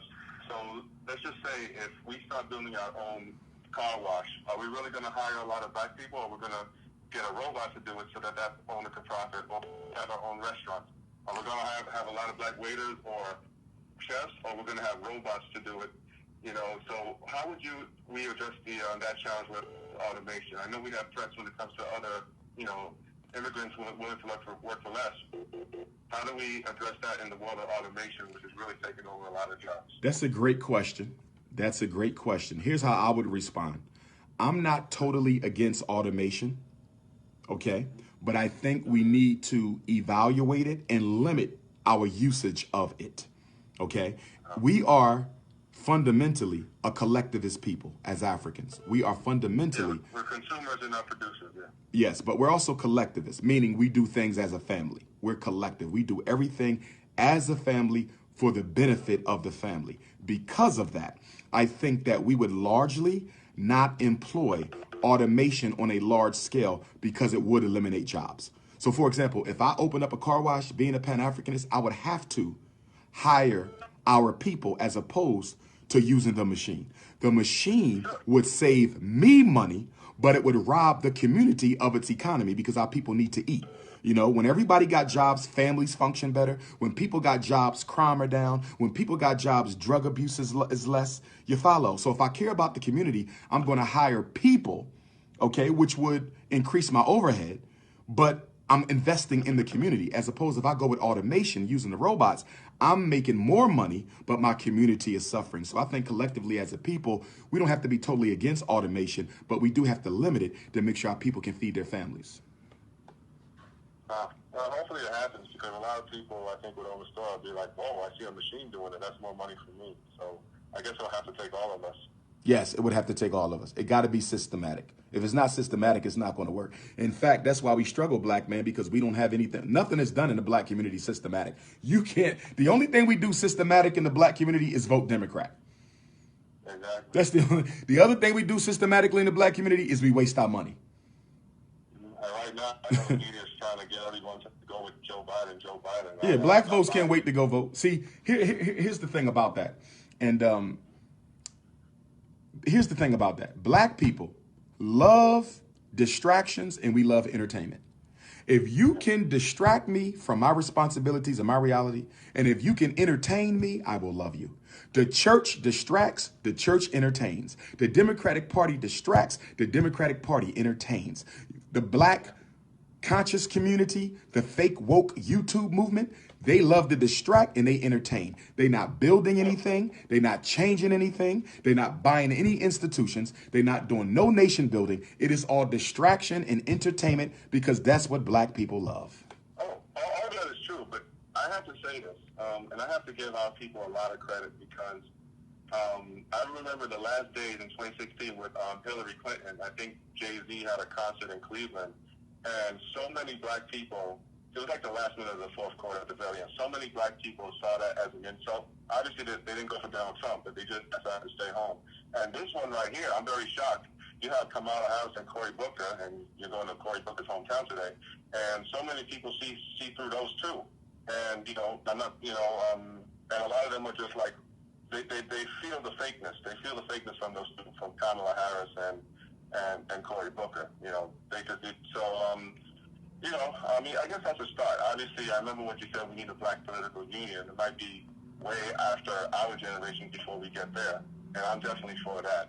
But hey, I'm kind of glad that when we see people like Kamala Harris and Cory Booker, we're not just like, oh, black person, Democratic Party, and we're not just for joy. You know, so, you know, at least that's a step. You agree? Yes, sir. Yes, sir. I appreciate that, brother. And who knows, maybe I think secretly a lot of it has to do with you. You know, so keep it up. No doubt. I appreciate you, black man. All right, now. All right, I'll see you tonight. Will do. Thank you for taking my question. No All doubt. Right. Yep. Yes, indeed. Yes, indeed. Resumes, FDMG resumes at Gmail. FDMG resumes at Gmail. Wifey resumes, DRUMAR Johnson at Yahoo. Wifey resumes, DRUMAR Johnson at Yahoo. Peace and love. You are live with Dr. Umar Johnson. Who am I speaking to? Hey, Dr. Umar Johnson from Los Angeles. How are you, sir? Peace and love, black man. I'm looking for a venue in Los Angeles. So if you know of any spots, let a brother know. I'm looking for a venue in Oakland. Oakland and Los Angeles and Sacramento. Those are the three spots I'm looking for a venue. Go right ahead. Brother, I've been waiting for you to get out here. Otherwise, I've been trying to find a trip to plan. This year is up, because I know you're not doing it anymore in 2020. So, but my first to you is, you already answered my first question, but my second question, I just wanted your opinion, you know, with the Facebook announcement this week, how they're blocking a lot of our prominent leaders. Just your thoughts on that, and have you had any concerns with, you know, them maybe blocking you or what have you? And that's basically my question. Got you. I think that was very disrespectful, and it was an insult for them to block Minister Louis Farrakhan. I did not appreciate that. But I would say this. We always have to look for the silver lining in the cloud. And to me, social network has harmed us more than helped us as a people. As much as I love the fact that social network has saved me tens of thousands of dollars in marketing and advertising, I don't have to pay for marketing. I could just drop a flyer and it'll take care of itself. I love that. But at the end of the day, Twitter, Instagram, Facebook, Snapchat has done more to do what? Distract and entertain. We're not using these platforms to organize because we haven't organized anything. We're not using these platforms to invest because we haven't invested in anything. We're not using these platforms to build. No, we use these platforms for gossip, sensationalism, character assassination, and entertainment. So if they ban all of the conscious people off of social media, that would be a blessing. That would be a blessing. I don't want them banning Minister Farrakhan in isolation. But if they said we're getting rid of everyone who ascribes to a black consciousness, we taking all of them off, that would be good. You know why? Because that would force us to get in the same room and work together. That would force us to put the phones and the laptops down and come together and organize like we used to do. That would force us to go back to our black study groups, which were destroyed by YouTube. YouTube destroyed the black study group movement. So guess what? I'm not against it as long as they do it systematically. If they're just going to cherry pick Minister Farrakhan, cherry pick the Prince of Pan-Africanism, cherry pick Claude Anderson, cherry pick Queen Afua, then I got a problem with it. Okay, but if they're going to systematically wipe us out off of social network, good, because that will force us to go back to the streets and organize the way we used to. Thank you, sir. I appreciate that. You know, my mother and I, we sit and have listening sessions over all your YouTube channels, and, you know, we just moved into you about 2 months in, and I've just been having instead of a Netflix and chill, I've been having a YouTube and chill, just going through everything, and I've learned so much. I really appreciate you. You know, I'm donating to your school, and I can't wait to get out there instead, and much blessings to you and success. Thank you, black man. Thank you, black man. I appreciate you. You're welcome. Blessings. All right. Today. Good luck with everything today. Thank you. All right, sir. Thank you. Bye. God bless. I'm going to take about 2-3 more calls. Then I'm going to end it. Need to get something in my stomach. Where those black restaurants in Newark at? We got any black soul food in Newark? Somebody talk to me. Jersey, I'm in the building. Peace and love. You are live with Dr. Umar Johnson. With whom am I speaking? Hey, Dr. Umar, this is Letitia calling from Covington, Georgia. Covington, Georgia. How far is Covington from Atlanta? It's about 45 minutes. About 45 minutes. Y'all got any spots out there I could use for a lecture on Sunday, June 2nd, my queen? I don't know. There's a big church out here, the Springfield Church. Why don't you call them up? Call them up and ask the pastor if he would mind if Dr. Umar come and do a lecture once their service is over Sunday afternoon. Okay, I'll do that. All right. Sure. What was your question, love? Yeah, I just wanted to get your opinion. I'm not sure if you're familiar with the Tiffany Moss case down here in Atlanta, Georgia. No, I'm not. What happened? The black woman who got sentenced to lethal injection for starving her stepdaughter to death. Basically, she was abusing the stepdaughter and lethal injection. Yeah, lethal injection. Did they take her life already? Did they take her life? No, they said that, I guess they're going to do it at the beginning of June. When was she sentenced? She was sentenced earlier this week. You got to send me some texts on that. Send me some links. If you could text me some links, I would like to read on that. I didn't know anything about that. Yeah. What's crazy about the case is that she had no representation. She refused representation for her. I guess she had, what they call them, just some people on standby. But she didn't represent herself at all. You know, when there was witnesses came up on the stand, she didn't question them. And then I read also in the article that sometime last year, the prosecutor and I guess her legal aid or the team that was on standby, there was a meeting that was held, talk about her mental, that she supposedly had like a psychological testing done. And what did they find? Did they find that neurologically she was impaired? Yeah, they said that she had some brain damage, some like frontal brain damage and all that, and but the judge ruled that she was still capable of representing herself. And I guess they also had like a psychological test. I guess the state did a psychological test of their own, and they found that she was mentally capable of representing herself. So the judge, basically agreed to, for her to just go ahead and still represent herself. Wait a minute, she represented herself? Yeah, she didn't have no lawyers. She didn't have a public defender? No, I think the public defenders were like sort of like on standby, like if she needed to, speak with them or get counsel. But during the whole case, she didn't have nobody. It was just her. Wow, this don't sound wow. This and then then now they took the death sentence on her, and I just found that to just I'm not condoning what she did. Me either. But if she had a mental impairment, if she had a mental impairment, then she's a victim as well. Right, exactly. And then the husband, the actual father of the little girl, he testified against her. Basically saying that it was all her. Oh, man. She's the one who was doing the abusing. And, he helped her, try to set the girl's body on fire. Like, he had a hand in it. But at the same time, he was basically blaming her. Like, she was the mastermind behind everything. And she was the one starving her and abusing her and all this. And basically, he got away with, I think he just got life in prison without parole. But he escaped the death penalty by testifying against her.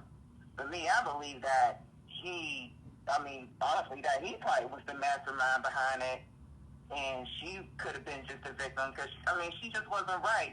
She was just sitting there, something ain't right with the girl. But, is this you with the 850 area code, Queen? No, I have the 470. Okay, somebody's texting me some links to the story you're talking about, I believe. But go ahead and continue. I'm listening.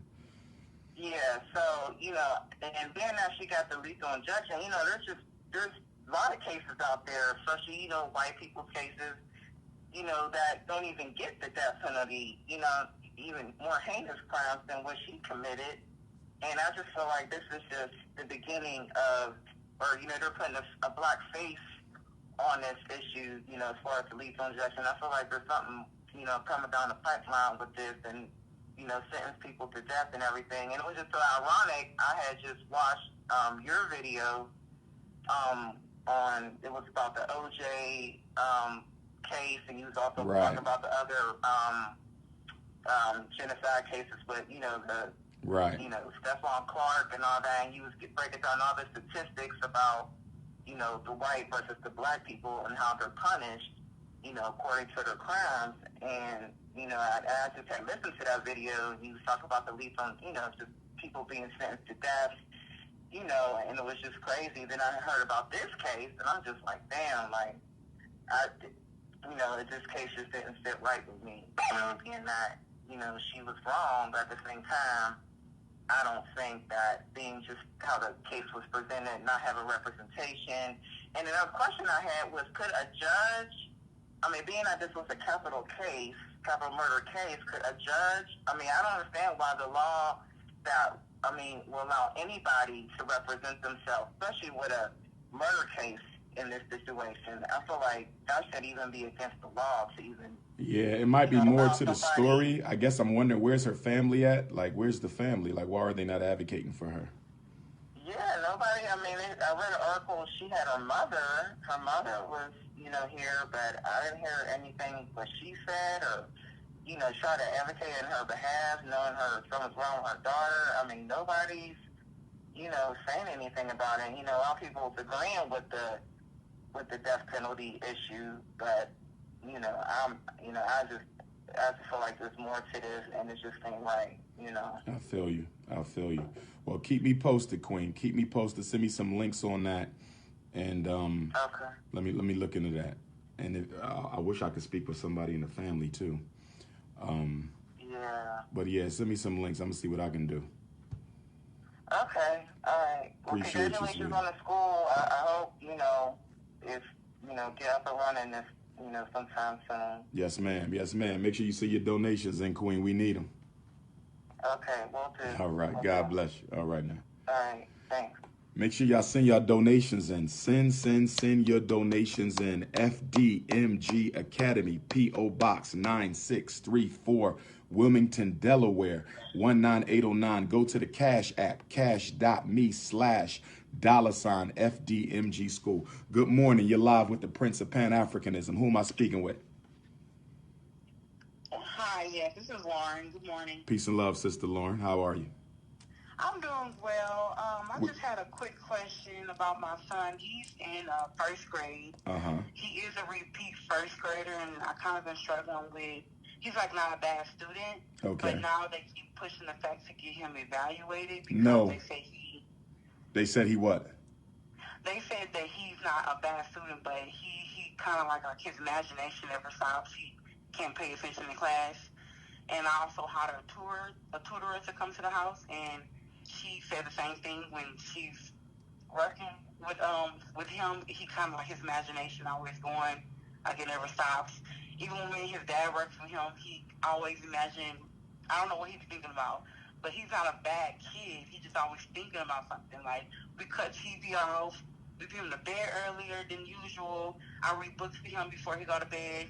So at this point, I don't know if it's like maybe something really is wrong with him, or it's just him being like a kid. And he's the only child, and grandchild. He was spoiled, from a baby. Everybody handed everything to him, so... That's the problem. That's the problem right there. This is about discipline. This is not about disability.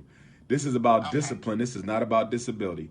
All y'all need to do is crack down on the discipline. Where is the behavior plan? When he doesn't do well in school, what are the consequences at home? When he does well in school, what are the rewards at the end of the week? You should also press the teacher. Press the teacher. What are your rewards and consequences in your classroom? What are you doing to help my son improve the way he behaves?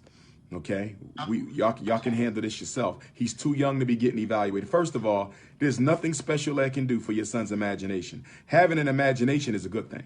Having an imagination is a good thing.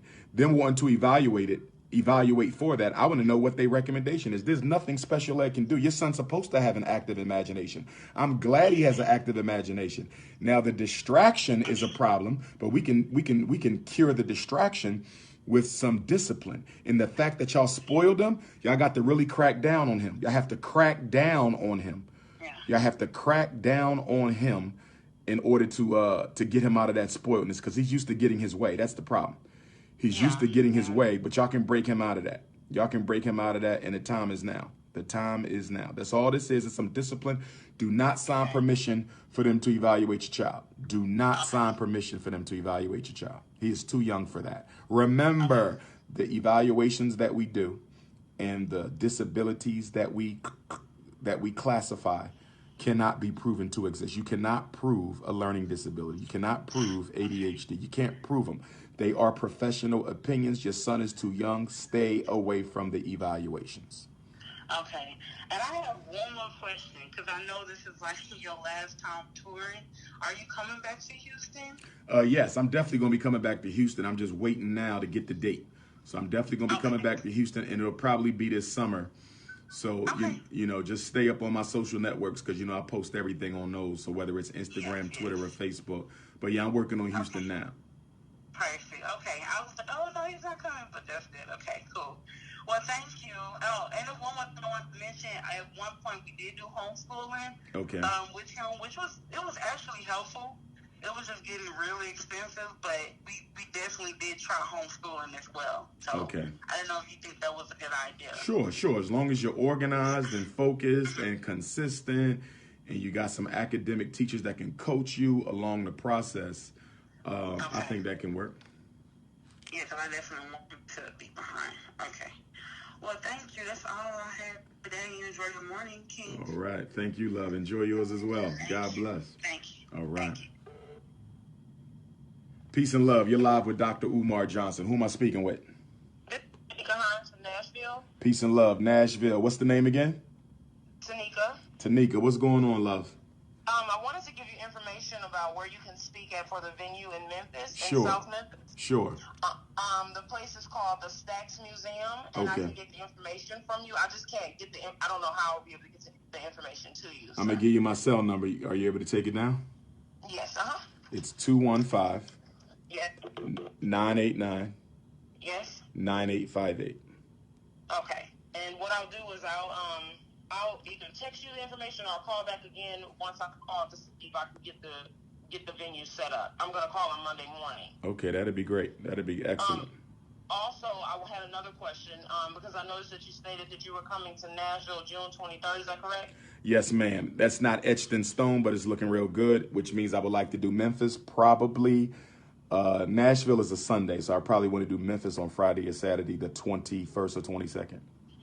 Okay, because do you put those updates on your website often? Because you said something about... Not on the website, but on the social networks. I post them on Twitter, Instagram, and Facebook at least 4 or 5 times a week. Okay, then I will look at that. Okay, then what I'll do is I'll look into the information for Stax Museum, and then I'll get you that info. Appreciate you, sister. Appreciate you. Thank you very much. All right, love. Take care. All right, brothers and sisters, that's it. That is it. I know the calls are still coming in. We'll do this again sometime soon, but I need to get ready to do what I do. So Newark, it's going down today. Newark Tech, first visit since 2017, Black History Month. Tickets at the door or online. But if you buy them online and come with the ticket, you will be entered into the free raffle to get one of everything free from Dr. Umar. Brother Johnny from DTR Books will be in the building. Also, my good brother Malik Thorne will be selling food. He will be selling food today in Newark. If you are a vendor and you want to come and vend today, I got a couple spots, but you got to text me. You cannot show up. I do not do walk-in vendors. I do not do walk-up vendors. You can text me if you want to vend today. What else? Doors at 2, opening acts at 4. Hartford, Connecticut, Sunday, May 19th. Get your tickets, DrUmarJohnson.com for Hartford, Connecticut, Malcolm X birthday, 94th Malcolm X birthday, Sunday, May the 19th, Artist Collective. 4 o'clock, doors at 2. Selma, Alabama, the Center for Nonviolence, Truth, and Reconciliation. Sunday, May the 26th at 1 and 7. That's free. All you got to do is show up, get there early. It's a Dr. Papa debut. It's going to be crazy at the birth of the Civil Rights Movement, birthplace of the Civil Rights Movement. Wilmington, Delaware, site of the Frederick Douglass Marcus Garvey Academy. Please register for the National Independent Black Parent Association Training Conference, June 8th, June 9th, Saturday and Sunday. June 8th, June 9th, Saturday and Sunday. $100 for both days total. Register now, DrUmarJohnson.com. I love y'all. Keep me in your prayers. God bless. Peace and Black Power.